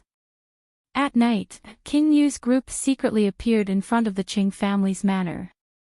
A servant knocked on the door of the Qing family's patriarch. "Old master, the guests are here." The Qing family's patriarch put on his clothes and got off the bed. At the same time, the hidden dragon guards that were guarding the Qing family also noticed the commotion. Chapter 167. Knowing that the emperor had sent someone to Hangzhou City, King Yu's group changed their original plan. They initially wanted to head straight to the Qing family. With the Qing family's position in Hangzhou City, there was no place safer than the Qing family. But after the incident, the Qing family was no longer safe. Currently, the imperial court was investigating Su Wanjun's matter. The Qing family had been in Hangzhou City for many years, and they had been keeping a low profile. If it wasn't for Su Wanjun, they wouldn't have been exposed so quickly. Didn't the mastermind want to use a safer method? But time was tight, and the imperial court was chasing after them, so they had no other choice. The hidden dragon guards were operating in the dark, and the ones participating in the operation were the imperial army. Don't think that the imperial army is just for the children of officials.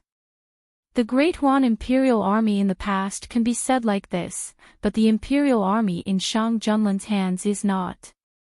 This is the army that followed him to war first. It is the army that really fought on the battlefield. Those who want to join the imperial army later have to go through many tests. Only those who are outstanding enough will be selected. The imperial army wasn't a bunch of idiots, and it wasn't easy to escape from them. If they hadn't arranged an assassination to divert their attention, it was most likely that they wouldn't even be able to leave the imperial city. So even if they knew that it wasn't safe in Hangzhou City, they could only take a gamble. When the mastermind knew that Su Wanjun had offended the emperor during the autumn hunt and attracted the imperial court to Hangzhou City, he was so furious that he smashed his cup. His foolproof plan had gone wrong because of a fool. If it wasn't for the fact that they were in the capital, he would have killed them. Since the Qing family was no longer safe, they could only look for another place. Fortunately, the Qing family had many properties, and it wasn't difficult for them to pick one that wasn't known to outsiders. In the end, they chose a remote one in Hangzhou City. The Qing family's patriarch knew that there would be guests coming, so he didn't head over immediately. Instead, he gathered those with authority in the family for a discussion. Now that they're here, what should we do? The Qing family had been in Hangzhou City for many years, and it wasn't easy for them to give up. After all, no one wanted to give up their luxurious life for an uncertain future. Aside from a few people, no one else in the Qing family knew about this matter. Is our Qing family going to fall apart because of an unknown person? You should ask Su Wanjun about this. If it wasn't for her, would we have to get ourselves involved? The love he had once doted on her instantly ceased to exist when it came to benefits. She is the daughter of the patriarch's younger sister. She has been spoiled since she was young. Her temper is fine in her own territory, but she is still like this in the capital. Sooner or later, she will harm others and herself. I said that I should discipline her properly, but you all said that I couldn't get along with a junior. Enough, let's not talk about it anymore. Seeing the ugly expression on the clan head's face, someone tried to dissuade him. It has already happened. What's the point of saying all this? If you have time to talk about this, why don't you think about what we should do next?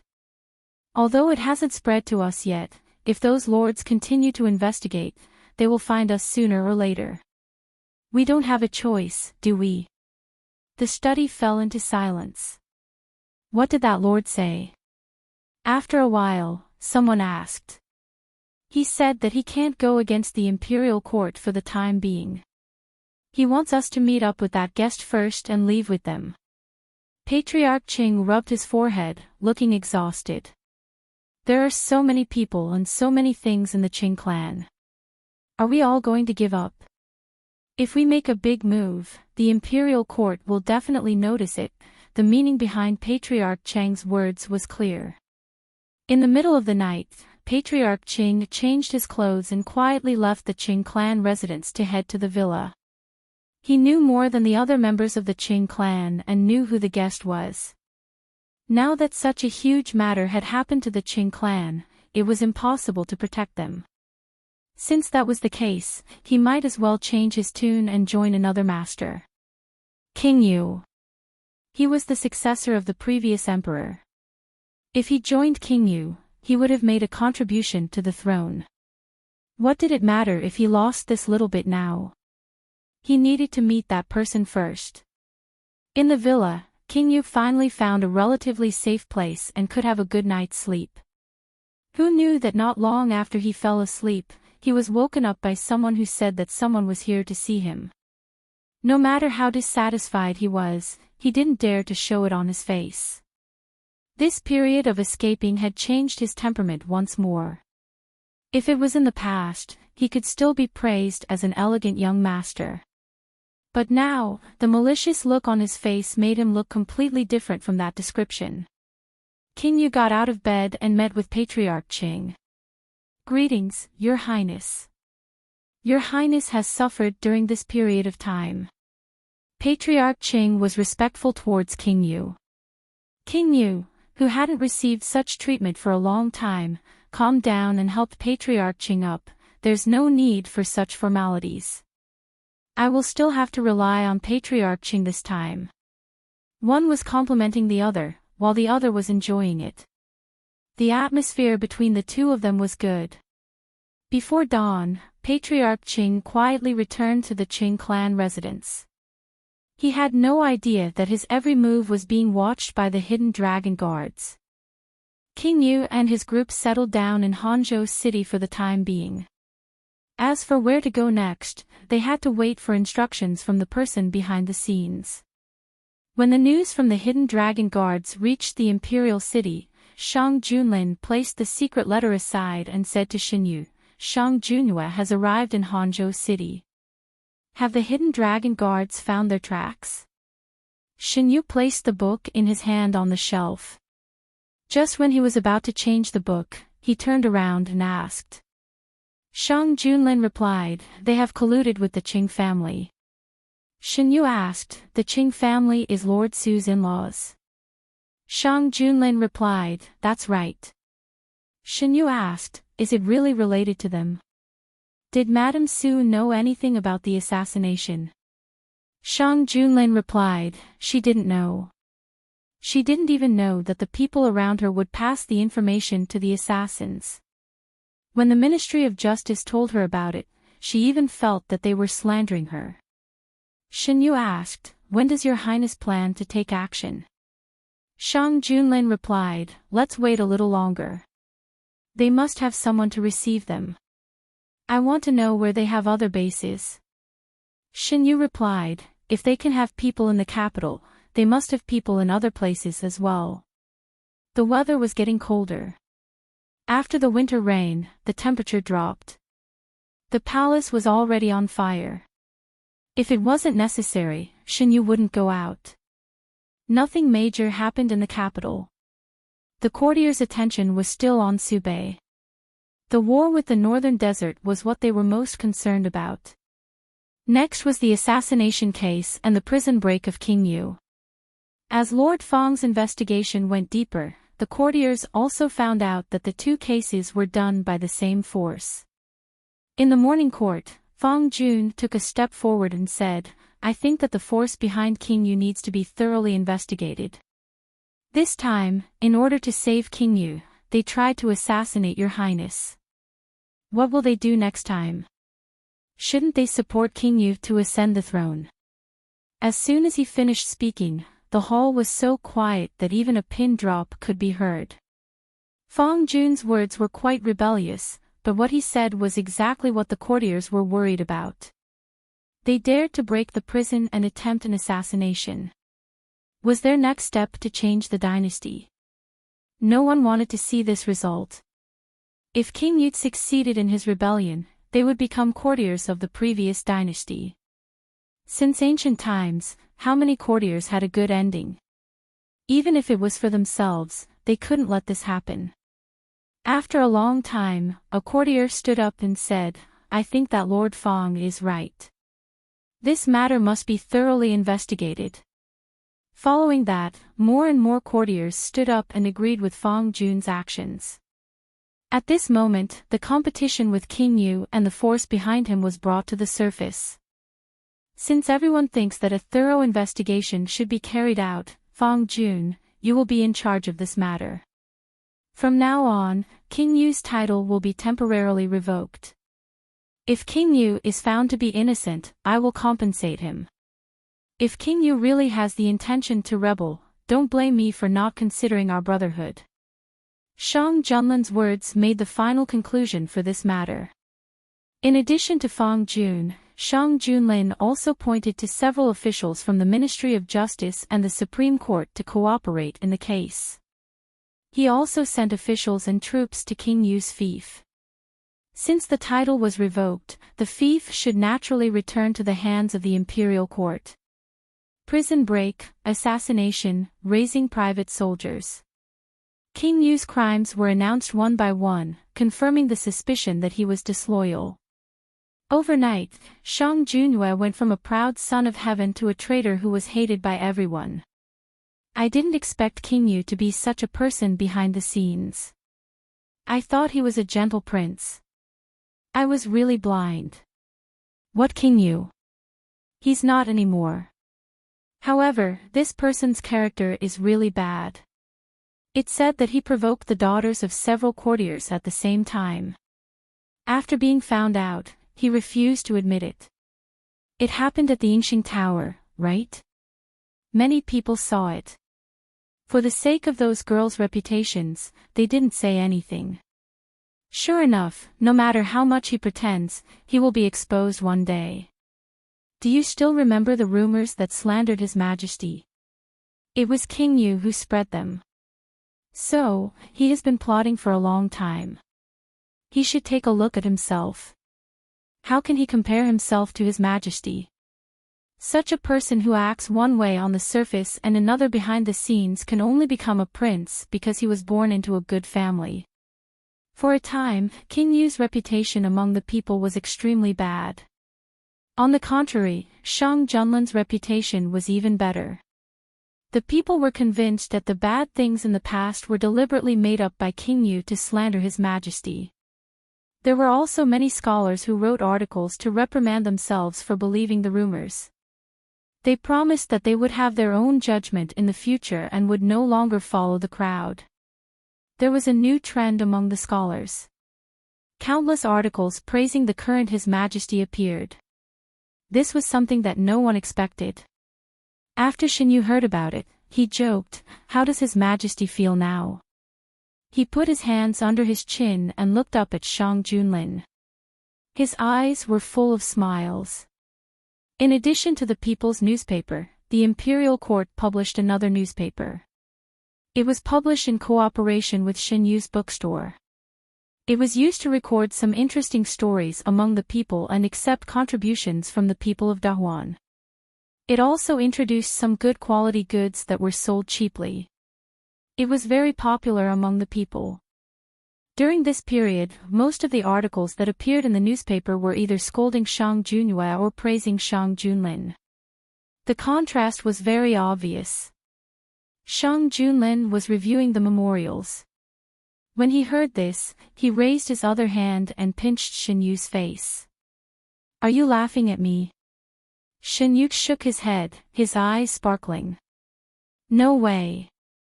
I'm just happy for His Majesty." Shang Junlin let go of his hand and stroked His Majesty's cheek for a while. Then, he pinched His Majesty's chin, leaned over and kissed His Majesty's lips. "This is all because of you." The murmur disappeared from his lips. The kiss gradually deepened. Chapter 168. Under the candlelight, the two shadows gradually overlapped. At some point, Shen Yu had changed his position. The booklet on the table was swept to the ground by his sleeve. At this moment, no one cared. Shen Yu sat in Shang Junlin's embrace and raised his head slightly. His fair and slender fingers were placed on his black clothes, clenching tightly together with the man's movements. Like a lotus leaf swaying in the wind and rain. The night was getting darker. Hangzhou City also received the news that the imperial court had issued an arrest warrant. In order to avoid being discovered, King Yu and his entourage had been holed up in the manor. The news they received was brought to them by the Qing family's patriarch. "The imperial court has issued an arrest warrant. I'm afraid there's no safe place in Great Huan. Can your highness still return to your fief?" The Qing family's patriarch's calm appearance was filled with anxiety. He knew that King Yu had escaped from prison, and he also knew that this day would come sooner or later. He just didn't expect it to come so soon. Although the Qing family had no other choice now, the Qing family head couldn't accept the fact that they were following a traitor in the eyes of outsiders. "There are soldiers in my fief. I've already sent a message to them to gather with us. I can't return to my fief for the time being.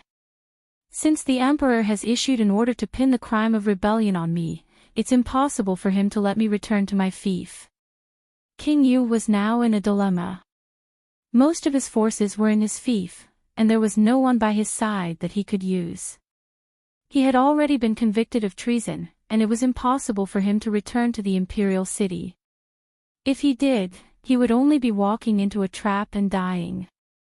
Since Shang Junlin was so heartless, then don't blame him for being unjust. The crime of rebellion fell on his head. So what if he confirmed it? It was Shang Junlin who forced him to do it, wasn't it? He just wanted to protect himself. "How many men do you have here?" King Yu turned his head and asked the middle-aged man standing beside him. "What does your highness want to do?" The middle-aged man's eyes flashed. "Isn't what I want to do what you've always wanted me to do?" "Why is Mr. Tan pretending?" King Yu said unhappily. "It's good that your highness can think it through. I and the forces behind me will serve your highness. Mr. Tan smiled and stroked his beard. My Qing family is also willing to serve your highness. The Qing family head also expressed his loyalty. Since they've decided to revolt, Emperor Yu's side swiftly took action. The Qing family's influence in Hangzhou City wasn't small, and many officials in Hangzhou City had connections with them.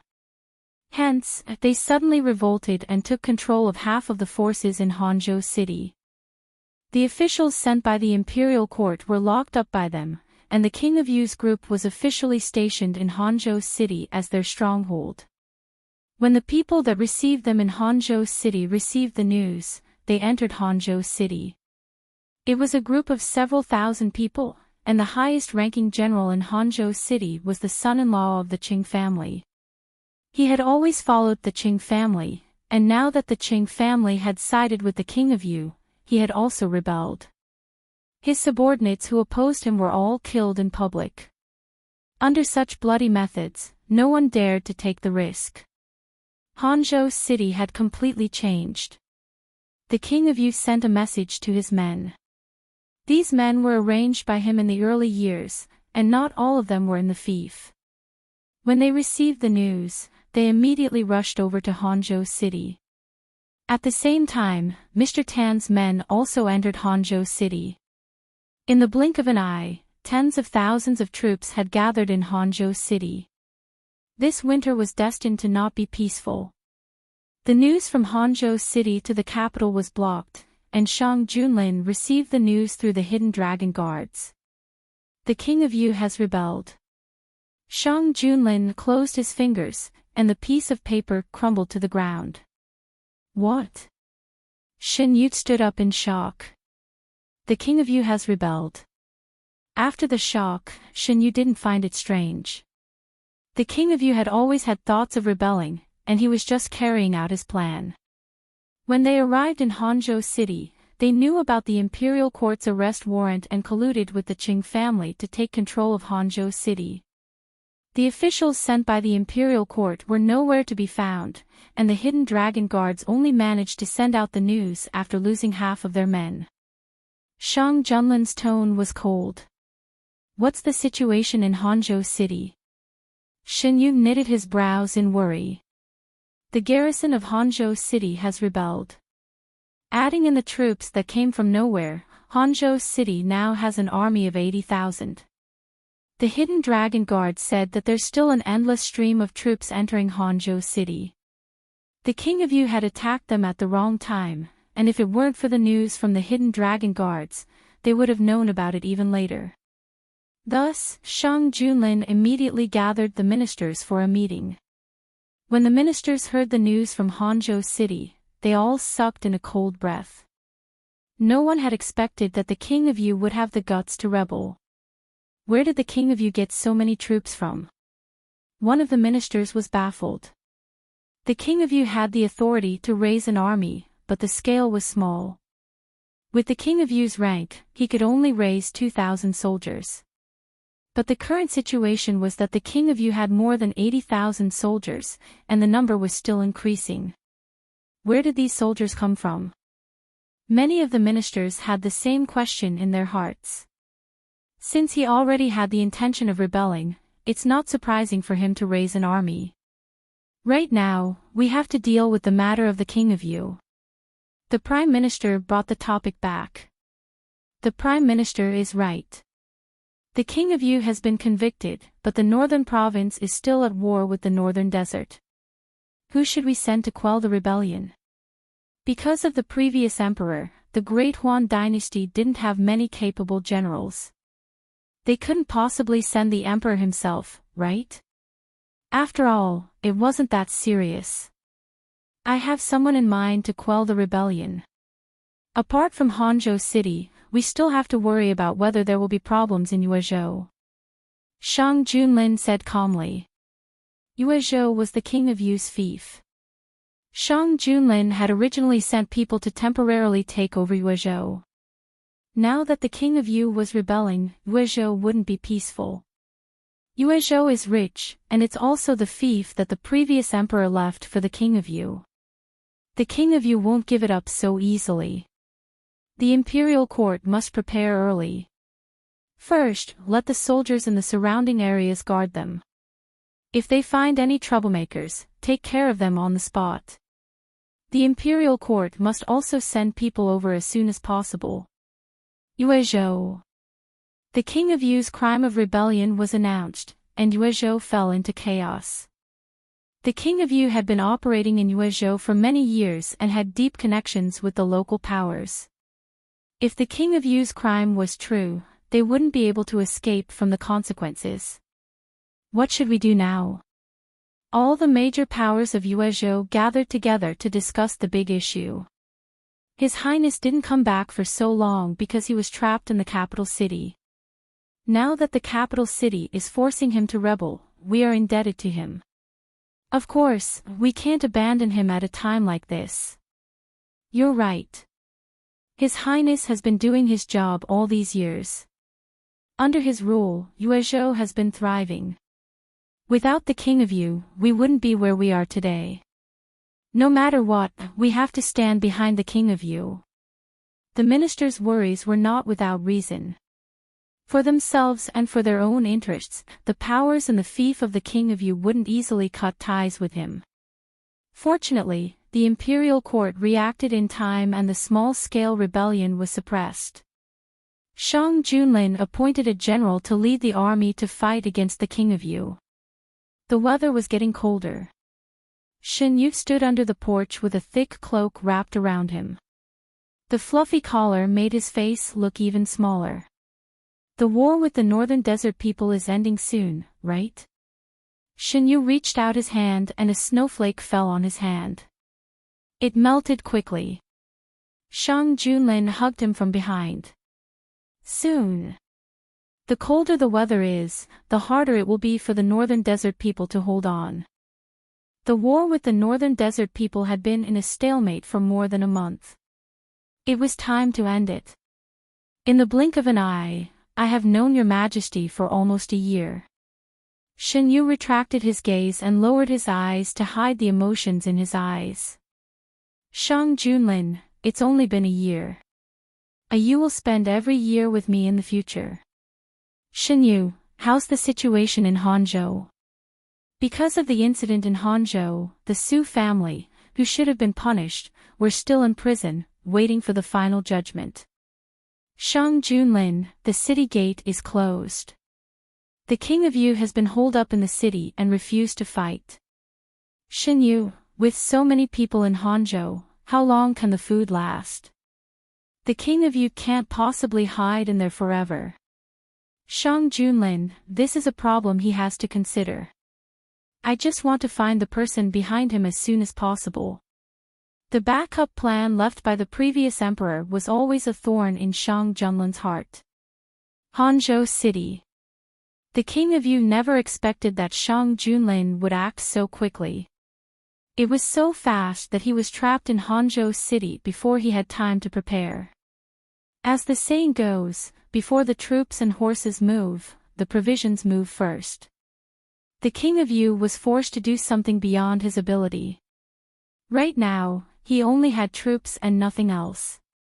Fortunately, the Qing family was willing to pay, and Hanzhou City was under their control. Thus, he didn't have to worry about the provisions for the time being. However, this wasn't a long-term plan. With Hanzhou City surrounded, the people outside couldn't enter, and the people inside couldn't leave. His main force was in his fief, and the situation was unclear. Your Highness. Oh, it's Mr. Tan. Shang Junhua stood with his hands behind his back. At this moment, these people were more respectful to him. How's the situation outside? It's still the same. Mr. Tan shook his head. Back then, this king said that he wanted to leave before the imperial court reacted, but Mr. Tan refused to admit it. Could it be that you also expected us to be trapped in Hanzhou City? The king of Yu couldn't hold back the anger in his heart. After discovering the traces of the hidden dragon guards in Hanzhou City, the king of Yu wanted to leave with his troops.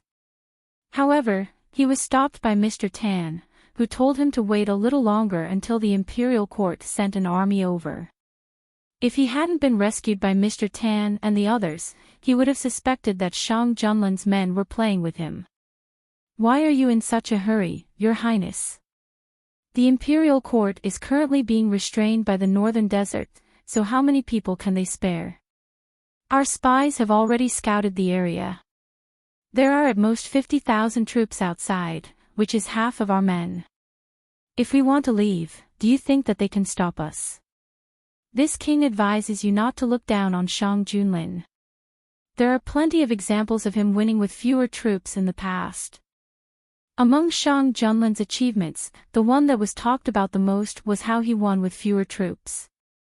He was the one who defeated the invaders in the Great Huan dynasty in exchange for years of peace. "Your Highness, you don't have to worry about it. If we want to succeed, how can we rely on our men? Didn't Your Highness send a message to your men? When they arrive, the show will officially begin." Shang Junyue's eyes flickered. Mr. Tan is right. This king was too anxious. "I'm only worried that the citizens of Hangzhou City will be unhappy if we are trapped for too long." Until now, Shang Junyue still had no idea how many trump cards these people had. They might seem to be helping him, but their motives weren't that pure. Shang Junyue was brought out of the prison in a hurry, so he didn't have many people around him. If he wanted to succeed, he could only rely on Mr. Tan and the people behind him. As for the future, it wouldn't be too late to talk about it after everything was done. They're just ants. If they're disobedient, we'll just kill them.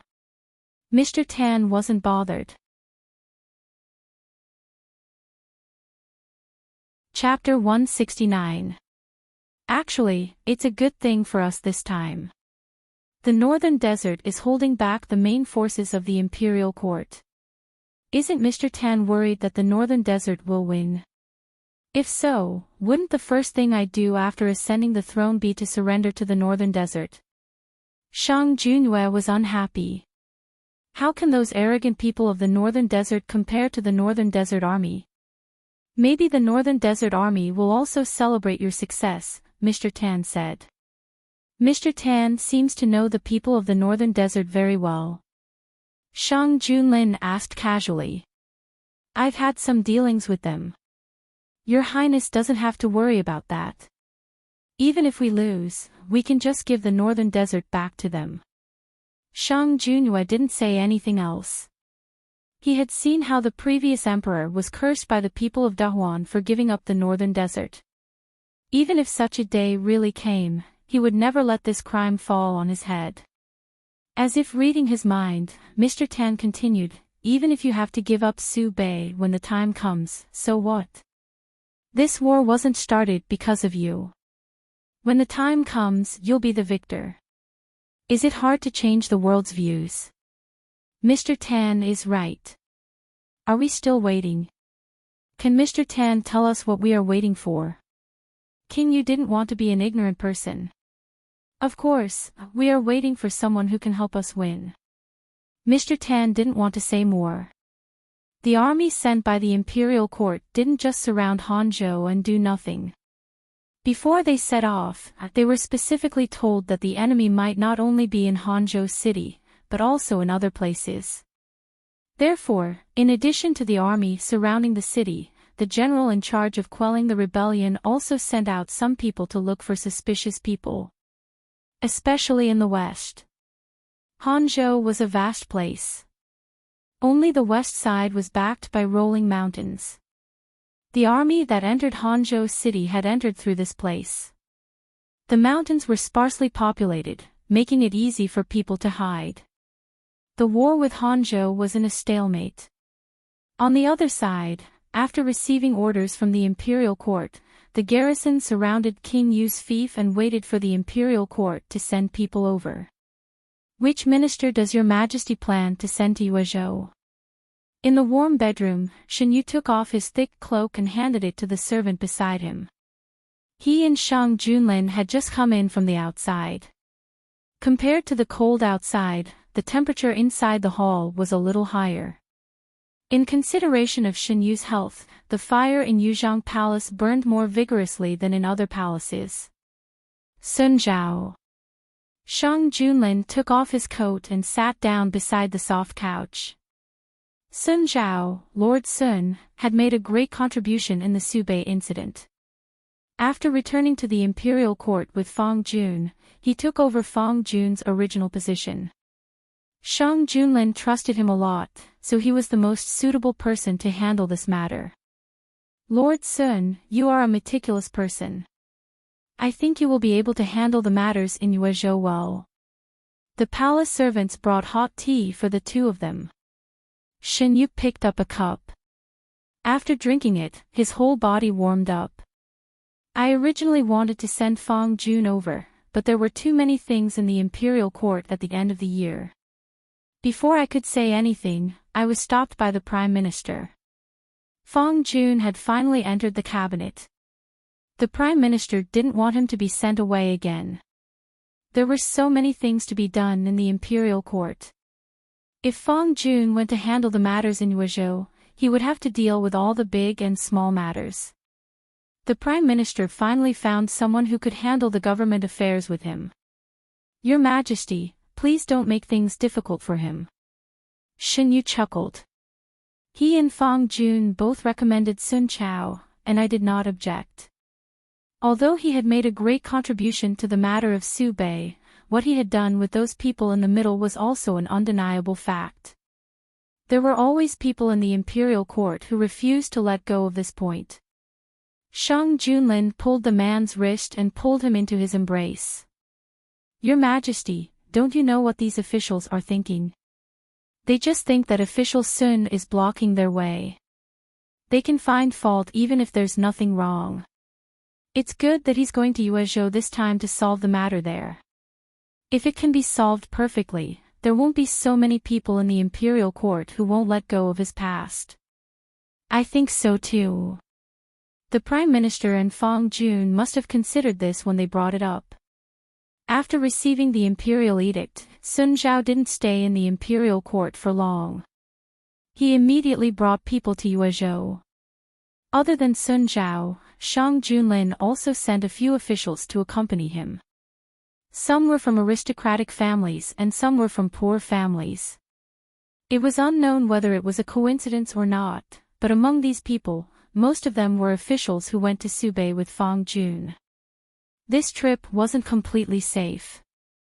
Although the king of Yuezhou wasn't in Yuezhou, he had stayed in his fief for so many years. It was inevitable that he left some backup plans. One of the reasons why Sun Zhao and the others went was to solve any hidden dangers that might appear. Your Majesty, there's a report from Subei. The Subei army has won a great victory. The northern desert has surrendered. Eunuch Meng walked in excitedly. Soon, the imperial court received the letter of surrender from the northern desert. That's great. God bless Dahuan. Although they had long known that the northern Su army would emerge victorious in this battle, receiving the news of victory was not the same as guessing. Before the dust settled, any accidents could happen. It was different now. The war with the northern desert was over. The result was set. There wouldn't be any more accidents. In the morning court, the officials were overjoyed.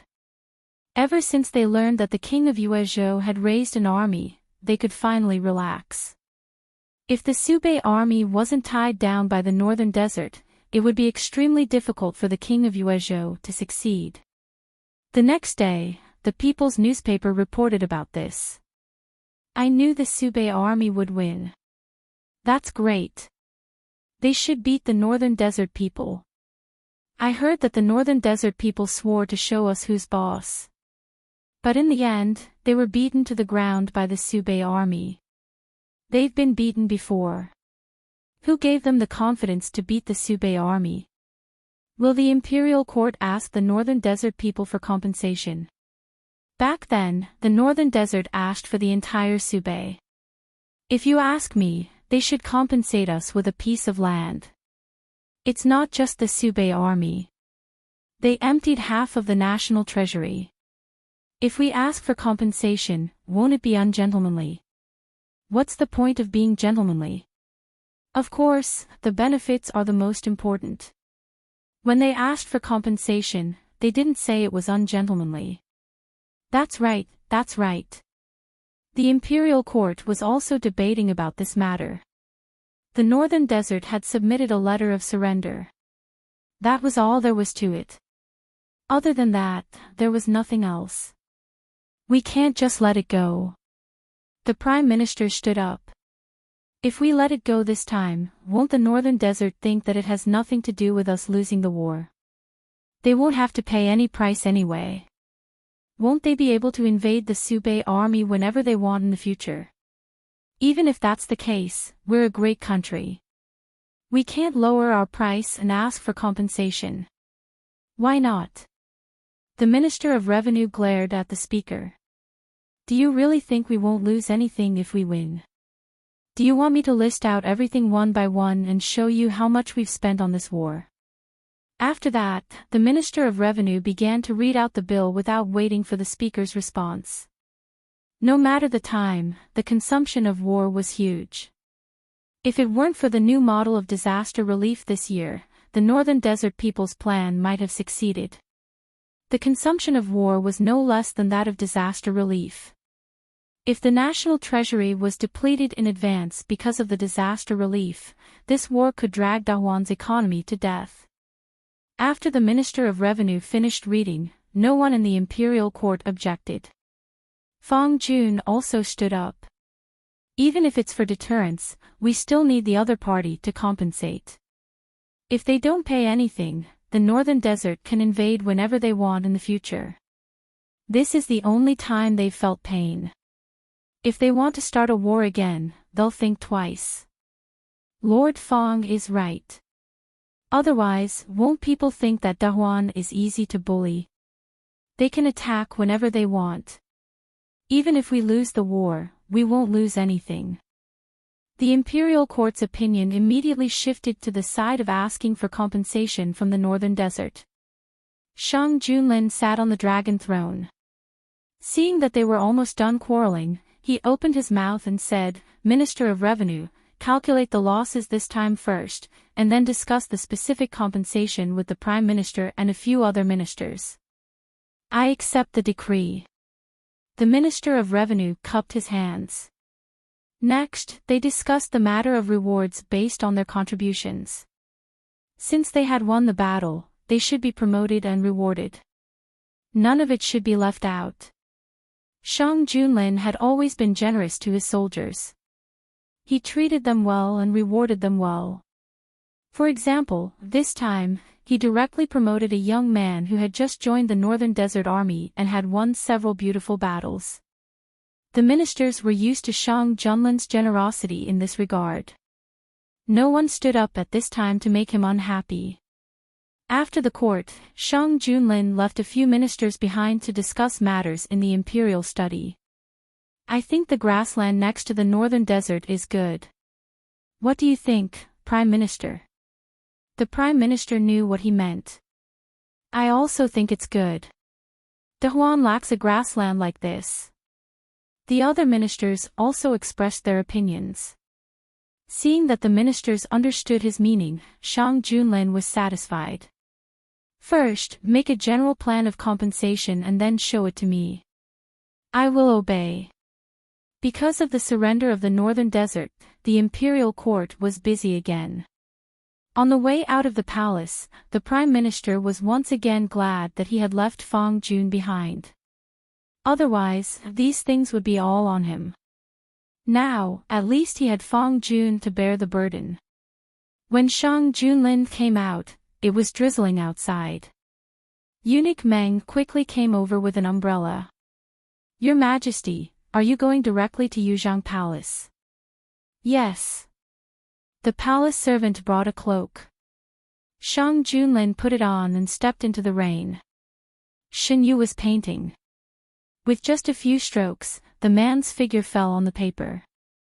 The sky was gray, the earth was scorched black, and the flames of war spread. Only the man stood with a sword. The flag fell and the flagpole was broken. Bright red blood splattered on it, becoming the only color in the painting. Shin-yu painted the picture in his mind little by little. The man in the painting didn't show his face. He was wearing a black armor and a black iron mask. Shin-yu lowered his head and used a very thin silver line to draw patterns on the mask. When Shang Junlin came in, he didn't let the palace servant report. Eunuch Meng stood outside the door with a cloak and an umbrella. He didn't follow him. Steady footsteps broke the silence in the room. Shin-yu finished the last stroke and looked up. A man in a black imperial robe walked towards him and gradually merged with the man in armor in the painting. The blurry face under the mask instantly became clear. "What is you painting?"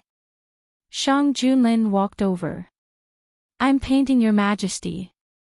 Shin-yu put the brush on the brush holder. Shang Junlin walked over and looked at Shin-yu for a while. Then he looked at the painting. "Why is it me wearing a mask?" "Your Majesty, don't you think it's very mysterious and beautiful?" Shang Junlin said thoughtfully, "So you likes it like this? I'll ask someone to make the same mask for you." Wearing a mask. Shang Junlin walked slowly behind Shin-yu and whispered in his ear, "Will you be more excited?" Chapter 170. Shin-yu froze for a moment before he realized what Shang Junlin was referring to. Unwilling to be outdone, he said, "Your Majesty, you can try. You has promised me. You can't go back on your word." Shang Junlin chuckled. "What do I have to regret?" Shin-yu licked his lips. "A different majesty should have a different taste." Shang Junlin bit his earlobe and picked up the painting on the table. "Why did you want to paint me like this? Maybe I've heard too much these days. I can't help but wonder what your majesty looks like when you go to the battlefield." Shin-yu had never seen Shang Junlin like that. People would always be interested in things that they had never seen before. "If you wants to see you, just say so. The armor that I wore in the past is in the palace. I'll ask Meng Chang to find it." Shang Junlin was happy to fulfill his small wishes. Eunuch Meng received the order and went to the warehouse to find the armor that Shang Junlin wore in the past. After wiping it clean, he presented it. Shang Junlin raised his arm and motioned for the palace servant to put it on for him. However, Shin-yu stopped him. Shin-yu looked at the cold armor and said, "I can already imagine your majesty wearing it." Shang Junlin walked over. "Why don't you want to see it? This armor, I hope that there will never be a day when I see your majesty wearing it." Shin-yu's voice gradually lowered. "When would the emperor wear the armor? This would only happen when there was no one in the court who could be used." Shin-yu hoped that Dahang would be able to maintain peace and stability for a long time and that such a day would never happen. "Since Yu doesn't want to see it, I won't wear it." Shang Junlin waved his hand. "Take it away." The palace servant took the armor and left. Seeing that Shin-yu was not in a good mood, Shang Junlin deliberately said something that would make him happy. Northern Mo was defeated. I asked the Prime Minister and the Minister of Revenue to discuss compensation. Does EU have anything he wants? The Northern Desert is willing to compensate. Shin-yu was surprised. No matter how he looked at it, the Northern Mo didn't seem to be so generous. Of course not. They only sent me a letter of surrender. The compensation is what I asked for. They took the initiative to provoke me, so they should pay the price. Your Majesty is right. If we don't let them feel the pain, they will dare to do it again. Shin-yu couldn't agree more with Shang Junlin's decision. Shang Junlin was dissatisfied when he spoke of these old officials. Some of the officials in the imperial court even feel that this is a loss of grace. We think that they have been studying too much these past few years. Compared to the robbers who invaded the Great Han dynasty, what is there to talk about? Your Majesty, you don't have to care about them. Compensation is a must. Which war doesn't have sacrifices? Even if it's for the sake of these soldiers who sacrificed their lives, they should compensate us. As for the people who were sacrificed, what were they? Weren't you the ones who wanted to start the tournament? What does it have to do with the Great Huan dynasty? In this war, Gu Huai's performance was very outstanding. After a while, he will be able to return to the capital to report on his work. Shang Junlin stroked Shen Yu's long hair. Your Majesty, have you announced his achievements in the imperial court? Does Imperial Physician Gu know what Gu Huai has been doing during this time? No matter what, they were people who went through thick and thin together in the previous life. In this life, there was Imperial Physician Gu between them. Shen Yu couldn't ignore Gu Huai's situation. Not yet. There are some problems with his identity. I plan to wait until he comes back. Originally, without this sudden war, Gu Huai would have to stay in Subei for at least 3 or 4 years. With such a long time as a buffer, the possibility of manipulating things in the middle would be high enough. Subei. In the barracks of the Subei army. After the victory of the war, the general of the Subei army waved his hand and held a celebration banquet to reward those who deserved it. What is young General Gu doing? Gu Huai sat alone in a corner drinking wine. A general who was on good terms with him came over. The two clinked their wine pots. Gu Huai said, "What should I say when I go back?" "Just say it. Young General Gu has made a great contribution this time. Even if you don't say anything, the imperial court will remember it." "It's not that.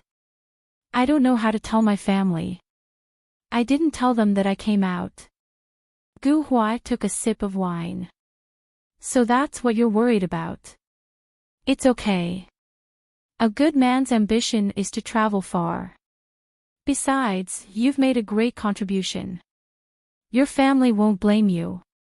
He could understand. Gu Huai was still young. At first, many of his subordinates were dissatisfied with him leading the army. After a few victories, everyone was convinced. They couldn't help but be convinced. Although he was young, he was indeed talented in the field of military strategy. No matter how difficult the situation was, he could turn it around. It could be said that as long as he took action, there was no chance of defeat. The people who were sent to his army were dissatisfied and disdainful at the beginning. Now, they called him General Gu. They were convinced. Gu Huai looked at the moon in the sky and didn't say anything. It was the first time he had been separated from his brother for so long. He didn't know if his brother was angry. "By the way, you're from the capital. The medicine in the capital is really good. Thanks to the medicine brought by Imperial Physician Wu, many of the wounded soldiers were saved. Our current emperor is also generous. He gave the soldiers pay and provisions as if they didn't cost money. If it weren't for the fact that we replenished the provisions immediately after the disaster relief, it would have been much more difficult to win this time." After winning the war, the people in the north of Subei were jubilant. On the contrary, the atmosphere in the northern desert was gloomy. When they started the war, the people of the northern desert didn't expect that they would lose so badly. "Didn't you say that the soldiers in the north of Subei don't have enough pay and provisions?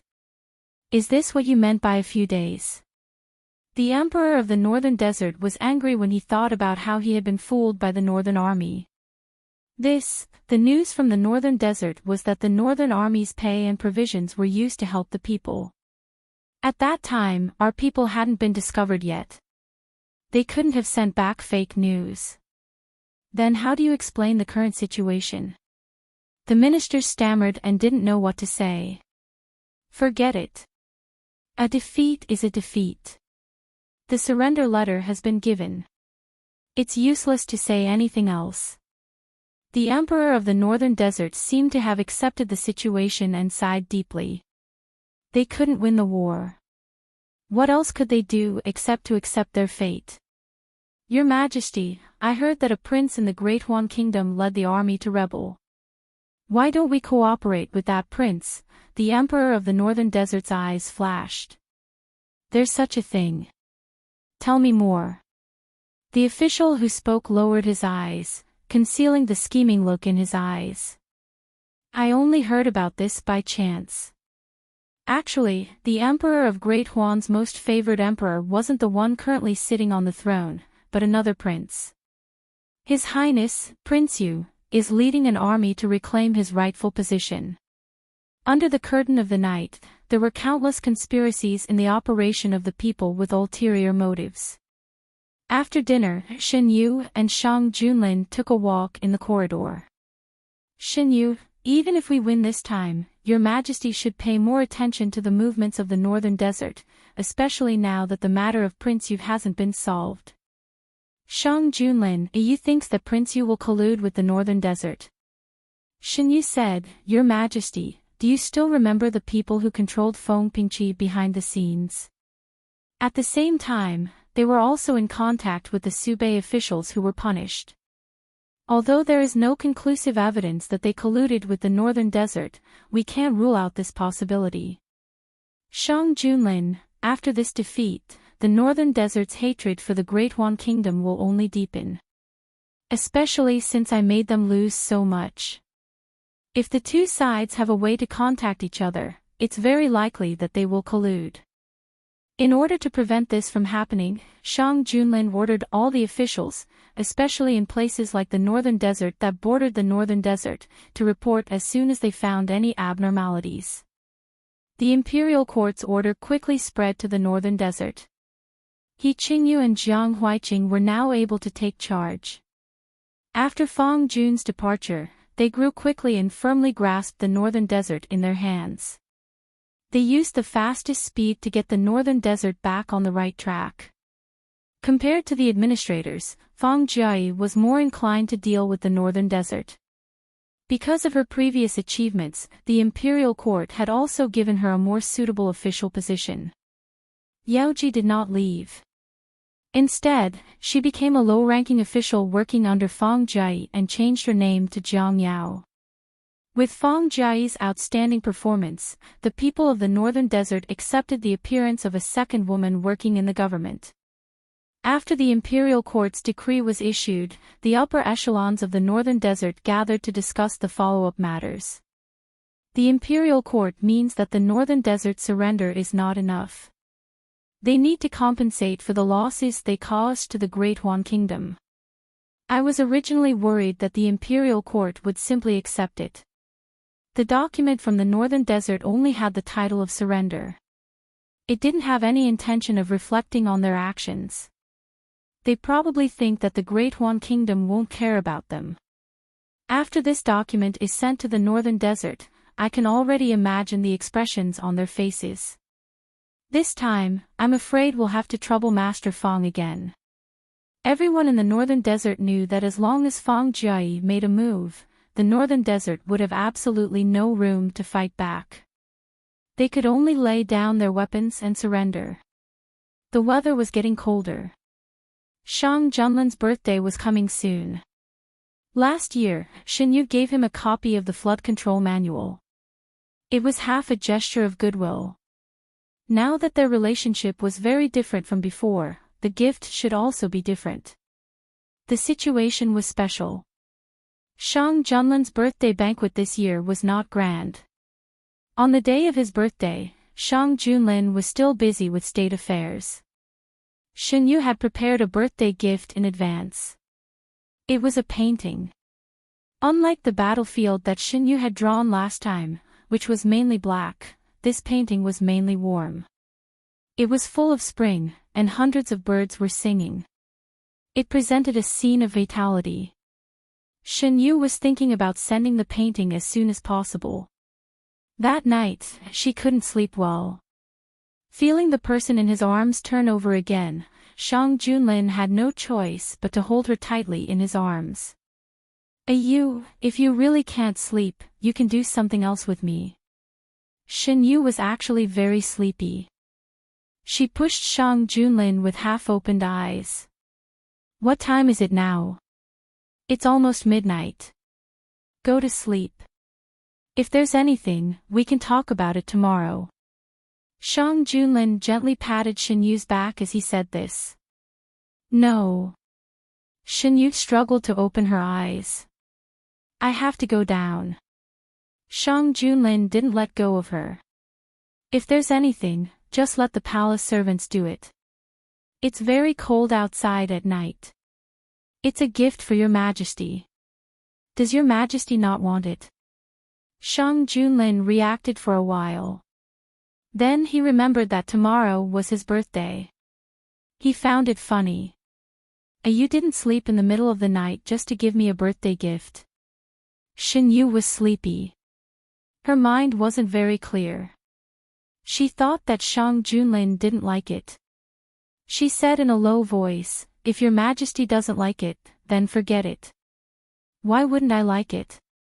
Shang Junlin couldn't bear to see Shin Yu sad. He hugged her and comforted her. No matter what you gives, I'll like it. Chapter 171. Shang Junlin hugged and coaxed him for a while. Seeing that Shin Yu still insisted, he could only wait with him. Fortunately, it was not long before the time was up. Under Shang Junlin's insistence, Shin Yu told the palace servant where the painting was. The palace servant brought the painting over. I'll go get it myself. You lie down. No. Shin Yu sat up with the quilt, wrapped himself in a thick cloak, and got out of bed. Shang Junlin could not persuade him, so he let him do as he pleased. Shin Yu went to the outer room. After a while, he came in with the painting. Shang Junlin hurriedly hugged him in his arms. Are you cold? There's an earth heater in the room. How can I be cold? Shin Yu woke up a little and handed the painting to Shang Junlin. I must be the first person to say, Happy birthday, to your majesty. Happy birthday, your majesty. Shang Junlin felt that this sentence was the best birthday gift he had ever received. After giving the gift, Shin Yu felt that he had achieved his goal. Sleepiness continued to surge. He blinked, I'm going to sleep. After that, he closed his eyes without waiting for Shang Junlin's response. He was indeed sleepy. Not long after, his breathing calmed down. Under the dim candlelight, Shang Junlin looked at the sleeping young man in his arms. His eyes were surging with emotions that no one could see clearly. Shin Yu slept until dawn. He did not know that because of his sudden action, the man could not sleep for most of the night. After a good sleep, Shin Yu felt refreshed. He first went to see the flowers he raised. Winter had arrived. Some of the flowers that bloomed in winter had bloomed one after another. The most amazing thing was the unknown flower sent by Prince In. Since it bloomed, it had not withered. Young master, this flower is really amazing. Will it keep blooming? Mu Shi was Shin Yu's personal palace maid. She basically followed Shin Yu when he came to see the flowers. Perhaps. It's good to keep it blooming.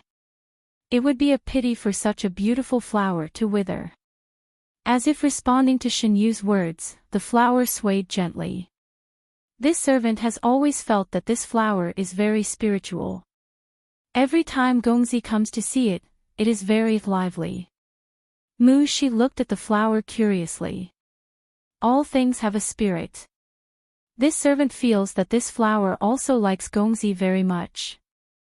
After so many days, Shin Yu was sure that the flowers wouldn't have a bad influence on people. After thinking for a while, he moved the flowers to the greenhouse that he often went to.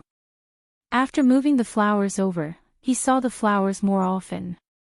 Not only did Mu Shi think so, Shang Junlin and Shin Yu also had the same feeling.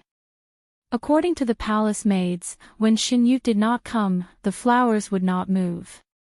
But when Shin Yu came, the flowers would shake their branches and leaves from time to time as if they were welcoming him. Shin Yu felt that it was very interesting.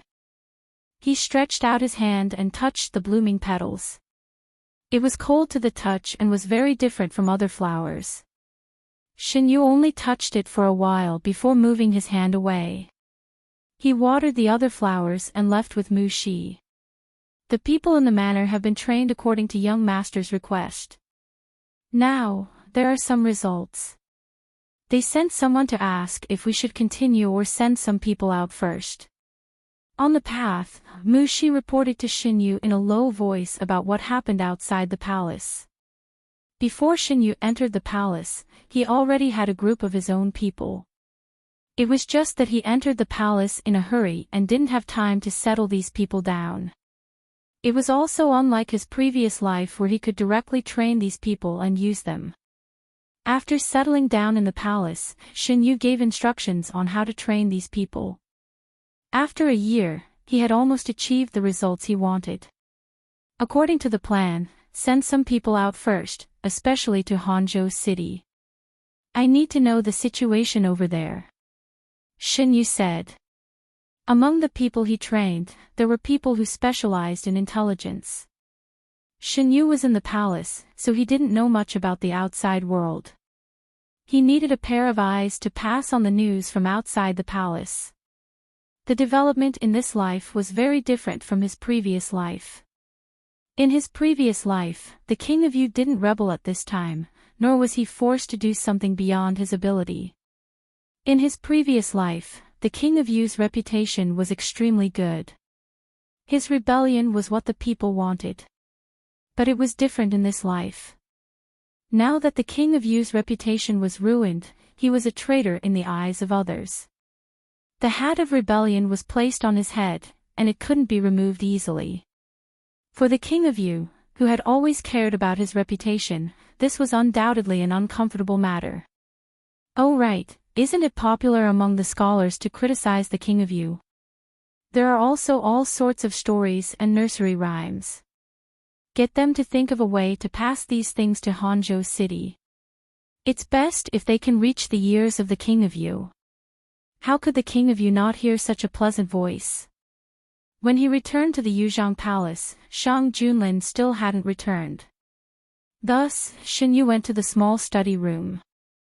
The small study room was decorated later. Aside from the books that Shang Junlin often used, the rest were all read by Shin Yu. There were stories from outside the palace, unique books from the Imperial Library, and books that Shang Junlin collected from all over the world. There were all sorts of books, and as long as it was something that Shin Yu was interested in, it would appear here. Shin Yu would also usually paint here. Some time ago, in order to prepare a surprise for Shang Junlin, he even asked Mu Shi to stand guard outside when he was painting. If Shang Junlin came, she would inform him. "Young master, are you going to paint?" Seeing Shin Yu walking to the desk, Mu Shi asked. "No, give me a copy of the register from the manor. Give me the latest one." In a year's time, only those who passed the training could gain Shin Yu's trust. Mu Shi walked to the shelf and opened a secret compartment, taking out the register. Seeing him take out a few books, Shin Yu said, "Let me take a look at them." Mu Shi came over with the register and placed it on the table. Some of these registers were brought in by Shin Yu when he entered the palace, and some were sent in later. Shin Yu didn't intend to stay in the palace for long. If he didn't have enough power, he wouldn't be able to live the life he wanted after leaving the palace. These people were the backup plan he had prepared for himself. Now that he had dispelled the thought of leaving, it was time to change the arrangements for these people. Shin Yu was busy in the study room for the entire afternoon. When the sun set, Eunuch Meng came looking for him. Mu Shi walked over and asked, "Eunuch Meng, is there something important?" "His Majesty ordered me to pick you up. His Majesty is in a meeting with several ministers and can't leave for the time being." Eunuch Meng explained the purpose of his visit. Shin Yu put down the brush, rubbed his wrists, and walked out. His Majesty has plans for today. His Majesty only ordered me to pick you up. He didn't say anything specific. Shen Yu tidied up and walked out of the palace. He found that the carriage had been prepared outside. Shen Yu was taken to the imperial study room. Shang Junlin was still in a meeting. Shen Yu didn't go in to disturb him. Instead, he went to the side chamber. Shen Yu rarely came here. The decoration of the side chamber was very elegant. There were pastries and tea in the hall, all of which were Shen Yu's favorite. Eunuch Meng stayed for a while and continued to serve in the imperial study room. Not long after, the door of the side chamber was pushed open again. Shang Junlin, dressed in court attire, walked in. Shen Yu greeted him. His Majesty, what did you bring me here for? I wanted to see you as soon as possible. Shang Junlin put his arm around Shen Yu's waist. There will be a small banquet in the palace later. Come with me. Your Majesty can't wait for such a small banquet? Shen Yu raised his eyebrows. If I didn't see you sleeping soundly, I would have woken you up in the morning. Who didn't sleep last night and insisted on giving me a gift, HM? Your Majesty, don't tell me that you didn't sleep well last night because of my gift. What are you thinking about, Ayu? Shang Junlin flicked his forehead. Eunuch Meng couldn't help but criticize him. You didn't sleep last night. You were so excited that you went around looking for a place to put the painting that you sent. Did your Majesty see the painting? Do you like it? It's a pity that it's not as useful as last year's. This year. Shang Junlin lowered his head and kissed Shen Yu's lips, interrupting him. Ayu doesn't need to say these things. I've said before that no matter what Ayu sends, I'll still like it. This time, Ayu sent me a painting personally. I'm very happy. Ayu's intentions, I feel it. Shen Yu took the initiative to put his arm around Shang Junlin's neck and kissed him. This is also your Majesty's birthday gift. Shang Junlin used his arm strength and unceremoniously took the initiative. As the ruler of a country, Shang Junlin's birthday was not only his birthday. Usually, the palace would hold a banquet at this time. The size of the banquet was determined by the situation of the year. If not for the fact that Shen Yu was the only one in Shang Junlin's harem, there would also be a palace banquet attended by the harem members. State banquets were usually hosted by the Ministry of Rites. Because of the special situation this year, Shang Junlin didn't intend to hold a grand banquet. However, since the northern Jiangsu army had won the battle, they couldn't not show it at all. In the end, the Ministry of Rites decided to hold a smaller banquet. At the same time, it was also a celebration banquet. There wasn't much time left before the banquet began. Shen Yu and Shang Junlin stayed in the side hall for a while and then moved to the main hall where the banquet was held. When they arrived, the ministers were already seated. Shang Junlin held Shen Yu's hand and walked to the high seats. This time, no one dared to stand out and say anything. The events of last year's banquet were still vivid in their minds. The officials who offended the emperor had not been reinstated. The ministers hadn't had enough of their positions yet. Shen Yu sat next to Shang Junlin and could see the expressions of the ministers below. The process of the banquet was simplified a lot. First, Shang Junlin's blessings were presented, followed by the gifts prepared by the ministers. When this was almost over, Shang Junlin raised his head and signaled. Eunuch Meng came over with the imperial edict. Next, it was time to reward the northern Jiangsu army. Although they weren't present, the rewards would reach the northern Jiangsu army at the fastest speed and be delivered to everyone who deserved it. After Eunuch Meng finished reading the imperial edict, the ministers noticed a very strange name. Gu Huai. Before today, no one had heard of this name. However, in this war with the northern desert, the owner of this name had performed so well that His Majesty had made an exception and given him a higher official position. This made them very concerned. Just who on earth was this Gu Huai? Seeing the surprised expressions on the ministers' faces, Shen Yu lowered his voice and asked, "Your Majesty didn't mention Gu Huai to them before?" He didn't mention the specific name. There are some problems with Gu Huai's identity. If we let them know in advance, there may be unnecessary incidents. Shang Junlin picked up a piece of meat with his chopsticks and put it in Shen Yu's bowl. Your Majesty should know his true identity now, right? Shen Yu picked up the meat and put it in his mouth. Since Shang Junlin intended to cultivate Gu Huai, at least on the premise that there were no problems with him in all aspects. No matter how he looked at it, Shang Junlin didn't seem like someone who would cultivate an enemy's character. If I didn't know, how could I rest assured and let him go to the northern Jiangsu army? Shang Junlin stroked Shen Yu's hair. I'll tell you in detail when we go back. Shen Yu nodded. Since it was a banquet, there was naturally no lack of singing and dancing. After the formal process was over, it was time to enjoy. The sound of stringed and woodwind instruments rang out. The dancers nimbly danced. Their light muslin fell, revealing their graceful figures and moving movements. Perhaps it was because they didn't have many opportunities to perform, but as soon as they appeared, the dancers did their best to show their most beautiful side. Shen Yu looked at them a few more times. Shang Junlin, who was dissatisfied, pinched his chin and turned him over. You, why are you looking so seriously? Their dancing skills are so good, but they don't have many opportunities to perform. What a pity.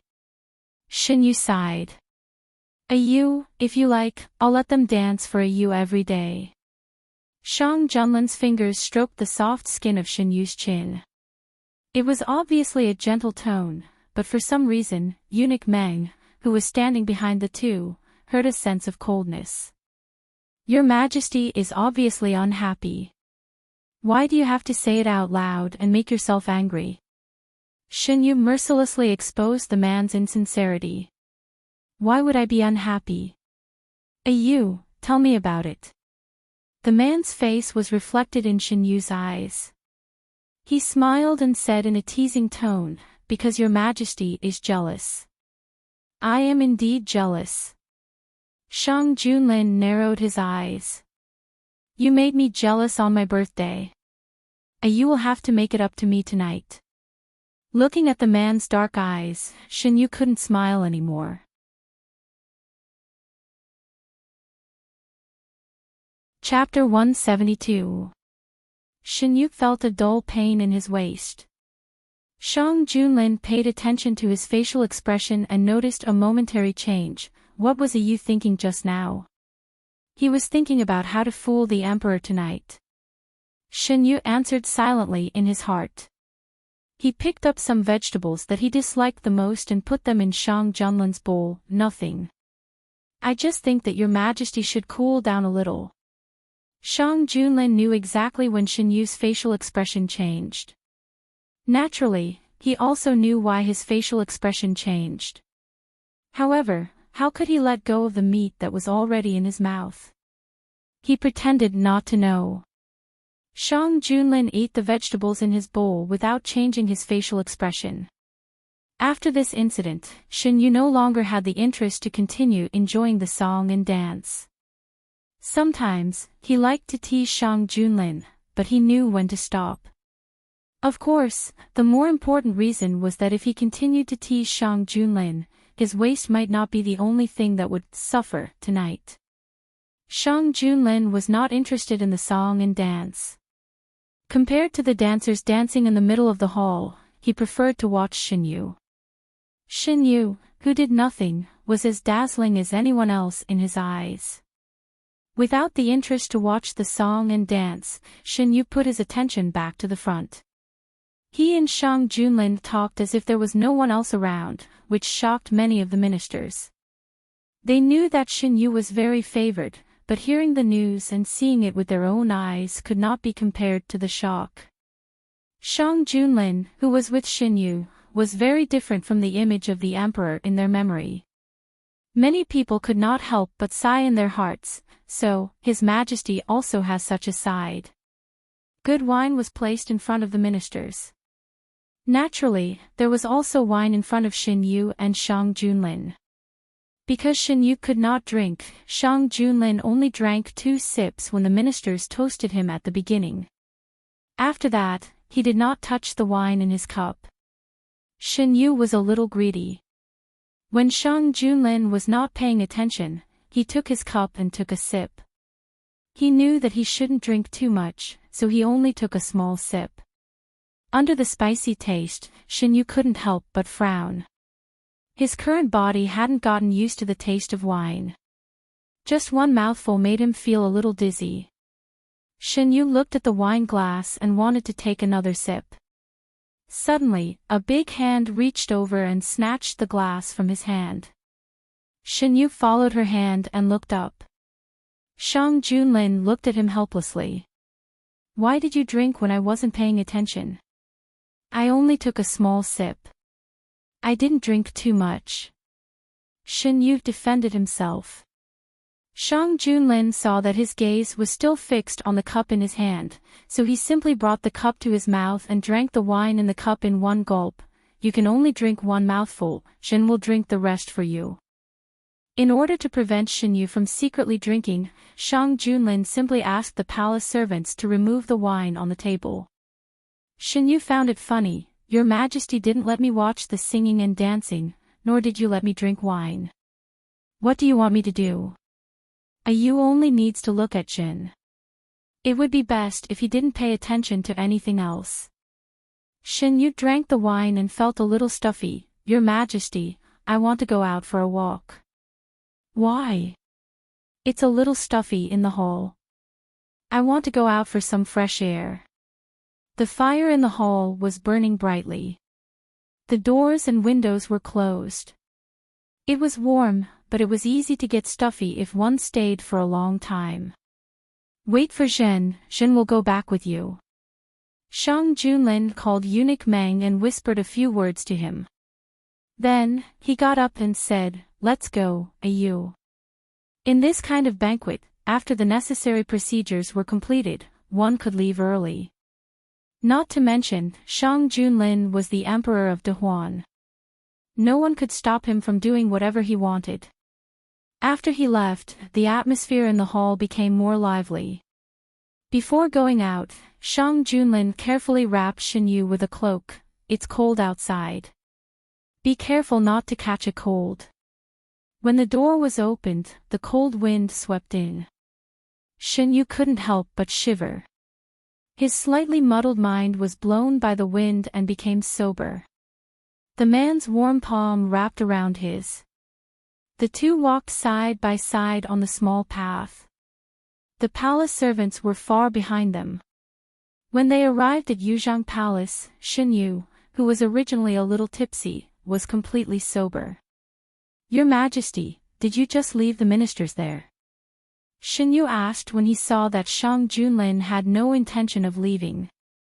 "They are not as important as you. Today is Zhen's birthday. Zhen is here to receive the gift." Shang Junlin's hand on Shin Yu's waist rubbed it meaningfully. "Didn't your Majesty give me the gift yesterday?" Shin Yu pressed down the hand that was about to reach into his lapel. "You took the initiative to give it to you. Today, Jin is asking for it from you. Will you give it to me?" Shang Junlin's arm tightened and pulled Shin Yu close to him. He could clearly feel the changes in his body. The kiss fell on the side of Shin Yu's neck. The man's voice became more and more hoarse. "Jin wanted to do this just now. How can you look at others?" Sure enough, it was still because of the matter with the dancer. Shin Yu knew that he couldn't escape tonight, but he couldn't help but want to struggle. His hands were restrained, his breathing was robbed, and all his escape routes were blocked in advance. The temperature of his body was getting higher and higher. It was as if a fire had been lit, burning from the inside out. Wherever his fingertips touched, a tremor followed. Shin Yu was in the middle of the vast and boundless sea. He was thrown up high along with the waves. Shang Junlin was as domineering as ever. No matter how Shin Yu begged for mercy, he refused to slow down. The waves were getting bigger and bigger. Shin Yu clung tightly to the man who was holding him. The candlelight flickered for the whole night. The sky was getting brighter. Shin Yu couldn't bear it anymore. He kicked the man who was still in the mood. "Stay away from me." Shin Yu sucked in a breath of cold air and wrapped himself in the quilt. No matter how Shang Junlin persuaded him, he refused to come out. "Jin promises that this time, I won't do anything. I just want to wash you." Shin Yu turned over and faced the man with the back of his head. His voice was obviously full of distrust. "You said the same thing just now." As a result, when he let his guard down, he was dragged to do it again. Shang Junlin tried to persuade Shin Yu for a while. He wanted to pull off the quilt, but he didn't know how Shin Yu rolled up. He tried several times, but he didn't succeed. In the end, he had to give up. Shin Yu was tired and sleepy. Without the man to disturb him, he fell asleep in a short while. Shang Junlin looked at him for a while. Then, he hugged Shin Yu with the quilt and slowly closed his eyes. Shang Junlin only rested for a while before he had to get up for the morning court. When the time came, eunuch Meng came in quietly to serve him. Shang Junlin put on his coat and went to the outer room. He ordered, "Ask the servants to prepare hot water. When Guijun wakes up, send it over." Eunuch Meng lowered his head and tidied Shang Junlin's clothes. "This slave understands. The food will also be heated. I guarantee that Guijun won't lack anything when he wakes up." Shang Junlin nodded with satisfaction. "Tell the servants not to disturb Guijun. If he doesn't sleep enough, he will lose his temper." In the morning assembly, the main things to talk about were still the same. The northern desert and the king of Yu. Shang Junlin was worried about Shin Yu, who was staying in Jade Gate Palace, so he quickly finished the morning assembly. After the court, the ministers walked out of the hall in twos and threes. "His Majesty seems to be in a hurry today. Is there something important? Is there something wrong? If there is something wrong, there should be some movement in the court. Now there is no movement at all. It shouldn't be a big deal." His Majesty directly made Gu Huai a general of the third rank. Does anyone know the background of this Gu Huai? Last night, someone was sent to investigate. We only know that he is the younger brother of Imperial Physician Gu. We can't find anything else. Everyone knew who Imperial Physician Gu was. He was responsible for nursing Guijun's body. He was also the successor of Imperial Physician Wu. Is it because of Imperial Physician Gu that His Majesty treats him so well? It shouldn't be. If His Majesty really loves the house, shouldn't he reward Duke Shinbei generously? But look, Guijun has been in the palace for a year, and Duke Shinbei's residence hasn't changed. The ministers were not as resistant as before to Shang Junlin only favoring Shin Yu. One of the reasons was that Shang Junlin didn't promote Shin Yu's family members generously. All the ministers didn't want to see the emperor favor his relatives. The relationship between Duke Shinbei and Guijun isn't very good. No matter how bad it is, he is still Guijun's biological father. From this point of view, His Majesty is still very rational. No matter how good he is to Guijun, he didn't promote anyone who shouldn't be promoted because of Guijun. Besides, Gu Huai went through the previous emperor's incident. Now, there are very few capable generals in the court. Young General Gu Huai's performance is excellent. He is a moldable talent. It's normal that His Majesty has high hopes for him. That's right. Talented generals can't be obtained. His Majesty is indeed powerful in this aspect, but he's also the ruler of the Great Huan Kingdom. He can't possibly put on his armor and go into battle whenever there's a problem. Because Shang Junlin was in a hurry, it was still early when the ministers left the palace. When they returned, they might be able to have breakfast with their families. When Shin Yu woke up, the sky was already bright. Shin Yu was still in the same position as when he wrapped himself in the quilt last night. The other side of the bed was empty. He struggled to roll out of the quilt. Looking at the mottled marks on his body, Shin Yu sighed. His rationality came back. When he felt the stickiness on his body, Shin Yu's expression changed a few times. In the past, every time he woke up, his body was dry. Only this time, because of his own reasons, it stayed until the next day. If you want to blame Shang Junlin, it was he who refused to cooperate. If you don't blame him, it's him who caused this. Shin Yu sat up with a complicated expression. Yu is awake. Shang Junlin came in with warm water. Drink some water first. Shin Yu was very thirsty. He drank a cup of water from Shang Junlin's hand. When he felt his throat was much better, he said, I want to wash up. I've already asked people to prepare hot water. After receiving Shang Junlin's order, the palace servants quietly carried the hot water in. After putting it down, they bowed their heads and left.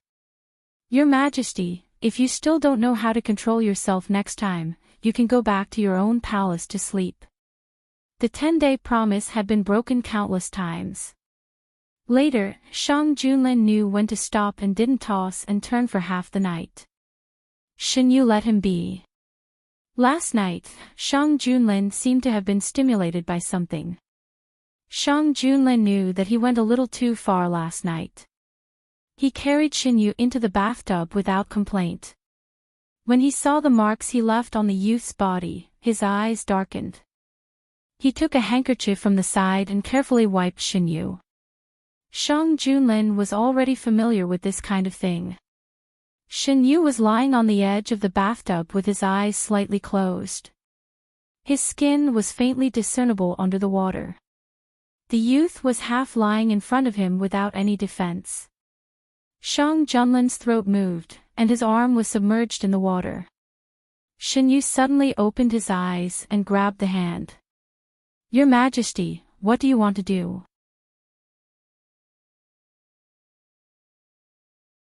Chapter 173. If you don't wash yourself clean, you will get sick. Shang Junlin looked at him calmly. There was nothing strange on his face. I'll wash myself. Shin Yu held his hand and didn't let him move. Shang Junlin's eyes flashed with a trace of regret. You really don't need my help. Shin Yu quickly pushed his hand away. No need. Seeing that he insisted, Shang Junlin slowly withdrew his hand. Shin Yu thought that he had given up and was slightly relieved. Unexpectedly, Shang Junlin took advantage of his relaxed state and held his hand. Let me do it. It's not convenient for you to do it alone, Shang Junlin chuckled. Besides, it's not the first time I've done this. You doesn't need to worry. Shin Yu suddenly grabbed the edge of the bathtub. He wanted to say that he wasn't worried about this, but unfortunately, he didn't have the chance. The water splashed. In order to make it easier for them to move, Shang Junlin followed him into the bathtub. Shin Yu could sit in the bathtub alone, but it was a bit awkward for two men to sit together. There was nowhere to hide, so they could only stick close to each other. Shin Yu's fingers that were grabbing the edge of the bathtub were pulled away by the men. If you don't feel well, you can hold on to me. Shin Yu's hands and feet were weak. He wasn't a match for the men at all. When he fell into the hands of the men, he could only let them do whatever they wanted.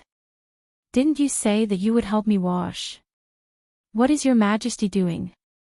Shin Yu's voice was slightly panting. This. Shang Junlin sucked on Shin Yu's bright earlobe. Won't it make you cleaner?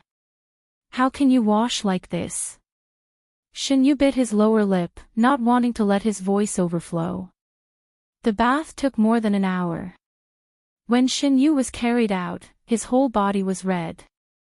After changing his clothes, Shen Yu leaned on the soft couch. Shang Junlin sat beside him and consciously massaged him.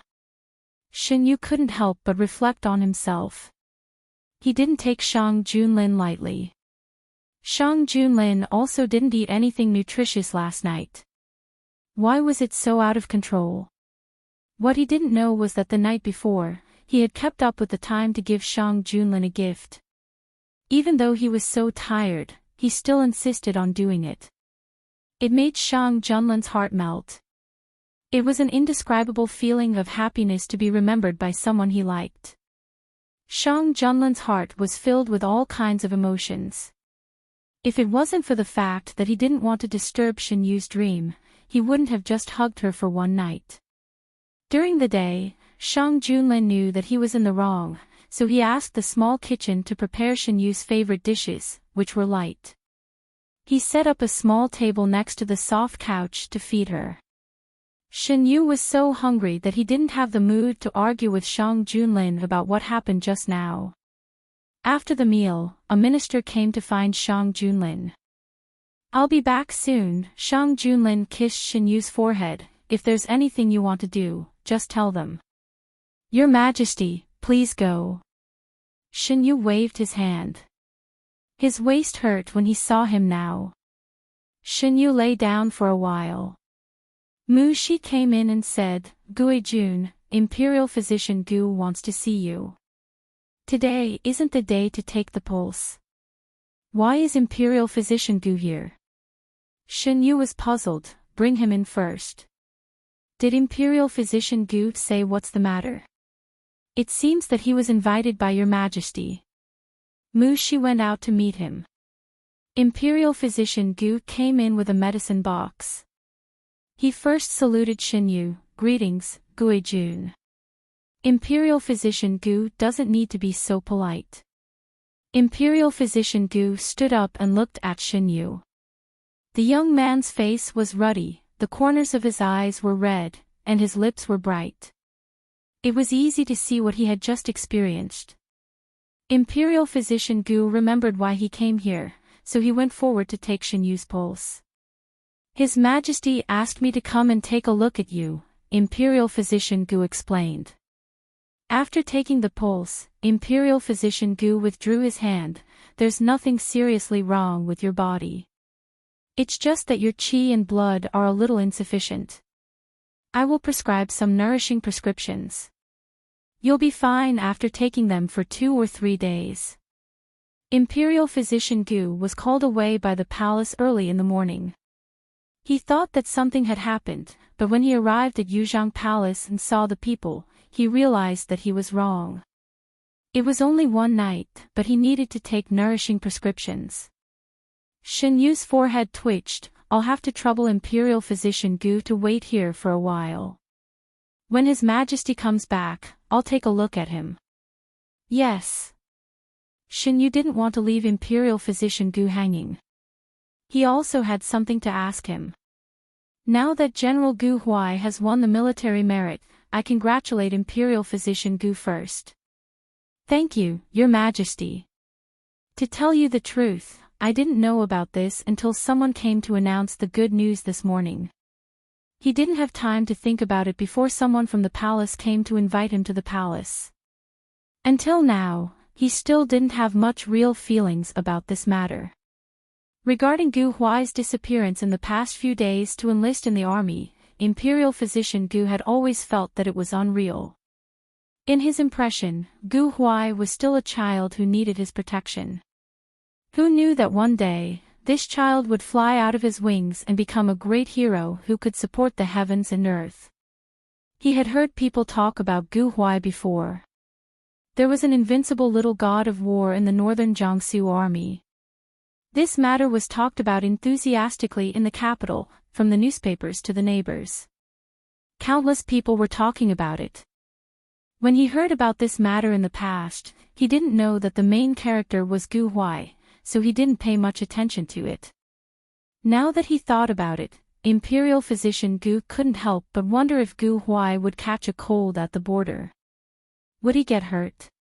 Shen Yu was a little tired. He forced himself to chat with Imperial Physician Gu for a while. Then, Shang Junlin came back. Imperial Physician Gu stood up and saluted.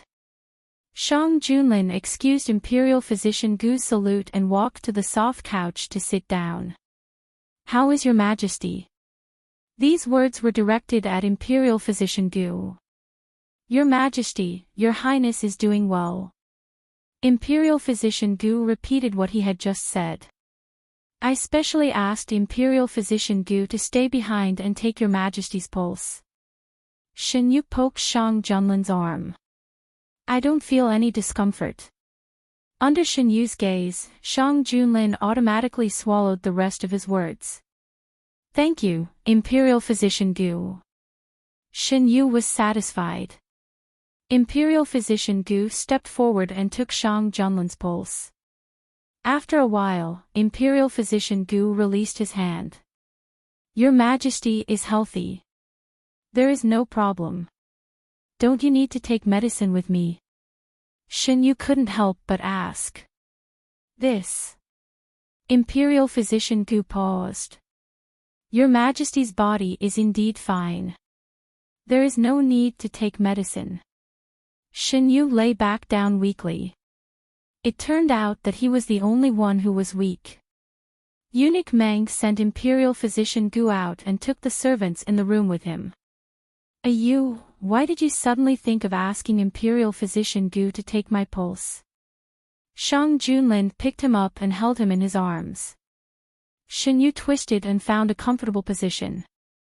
"Imperial Physician Gu prescribed medicine for me. I thought Your Majesty would take it with me." Shang Junlin finally understood why Shen Yu asked Imperial Physician Gu to stay until he came back. He pinched his chin and said, "You underestimate your husband too much." Shen Yu turned his face away. He didn't want to look at him. Shang Junlin ordered people to move the memorials to the soft couch. He held Shen Yu and read the memorials.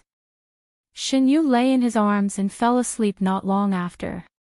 Shang Junlin lowered his head and looked at him with a trace of a smile in his eyes. The atmosphere in the palace was warm.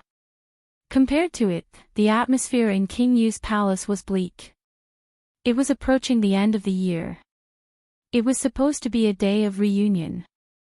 However, because he was forced into a dead end, King Yu had no choice but to hide in Hangzhou. He couldn't even return to his fief. He didn't even know where his own people were. He didn't have a single useful subordinate by his side. The people of Hangzhou had a lot of opinions about them. No one would be happy if they were surrounded in the city for no reason and had to live in fear every day. At first, the people of Hangzhou didn't react. Later, they realized that they were forced to become part of the rebel army. Many people were dissatisfied. These people banded together and started a small rebellion. Unfortunately, it was quickly suppressed. A few of the troublemakers were killed on the spot, while the rest were locked up in jail. The people of Hangzhou were furious with King Yu's group, but they didn't dare to say anything. Their lives were in the hands of others, so they couldn't do anything. It was supposed to be the most lively time of the year, but Hangzhou was desolate. All the doors were closed. If it wasn't for the fact that they had to go out, everyone would stay in their homes. Who knows if they could come back alive after going out? Hangzhou's grain won't last for long. The people that Mr. Tan mentioned aren't here yet. King Yu looked at the middle-aged man in blue with dissatisfaction. Your Highness, there's no need to be anxious. They will be here in a few days. How can I not be anxious? We don't have much grain in Hangzhou City. What if we starve to death before the imperial court comes? King Yu was extremely anxious after waiting for so many days. He knew that he would be walking on this path, and he had imagined all sorts of scenarios. However, he never expected that he would be in such a dire situation. In his expectations, he had to be fully prepared before taking action. He had to win the hearts of the people. But right now, he was a traitor in the hearts of the people. He was only trying to take back what belonged to him. He could have done it openly. If it wasn't for Shang Junlin, how could he have ended up in this situation? The more he thought about it, the more unresigned he felt. Unknowingly, rumors about King Yu started to spread in Hangzhou City. Even the nursery rhymes were mocking King Yu. As the rumors spread, it was inevitable that they would reach King Yu's ears. The first time he heard someone compare him to Shang Junlin and criticize him as useless, King Yu smashed everything in his study. The servants stood in the empty room with their heads lowered, not daring to utter a single word. Even after smashing everything, King Yu still couldn't vent his anger. He glared at the other person in the room like an enraged lion. Are there any more rumors about me? I'm ordering you to capture the person spreading the rumors. I want to cut him into pieces. Your Highness, please calm down. The servant knelt down. It's not that I'm unwilling to do it, but now what? The rumors are spreading everywhere. The servant suppressed the fear in his heart. It's not just in Hangzhou City, it's spreading all over the Great Huan country. Furthermore, some of them are even more ridiculous than this. King Yu's mind was blown. He simply couldn't imagine what the rumors were about him. This was the ending that he had planned for Shang Junlin, but in the end, it fell on him. With a fishy taste in his mouth, King Yu's vision turned black. He fell onto the ground. Your Highness. Someone, come. Your Highness has fainted. The residence was instantly thrown into chaos. Your Highness, you're saying that King Yu fainted from anger. Shen Yu wore a snow-white fox fur coat as he walked in the snow. He looked like an otherworldly immortal. Yes, the news just came from Hangzhou City. It said that someone told King Yu about the rumors outside. After King Yu heard it, he fainted on the spot. Shang Junlin held on to Shen Yu's hand as he walked leisurely. King Yu is too weak. He can't even take such a small amount. How dare he covet the position of your Highness? Shen Yu sneered. Shang Junlin sensed something and raised his brows. This was done by you. Shen Yu looked at him innocently. Isn't your Highness the clearest about what I do every day?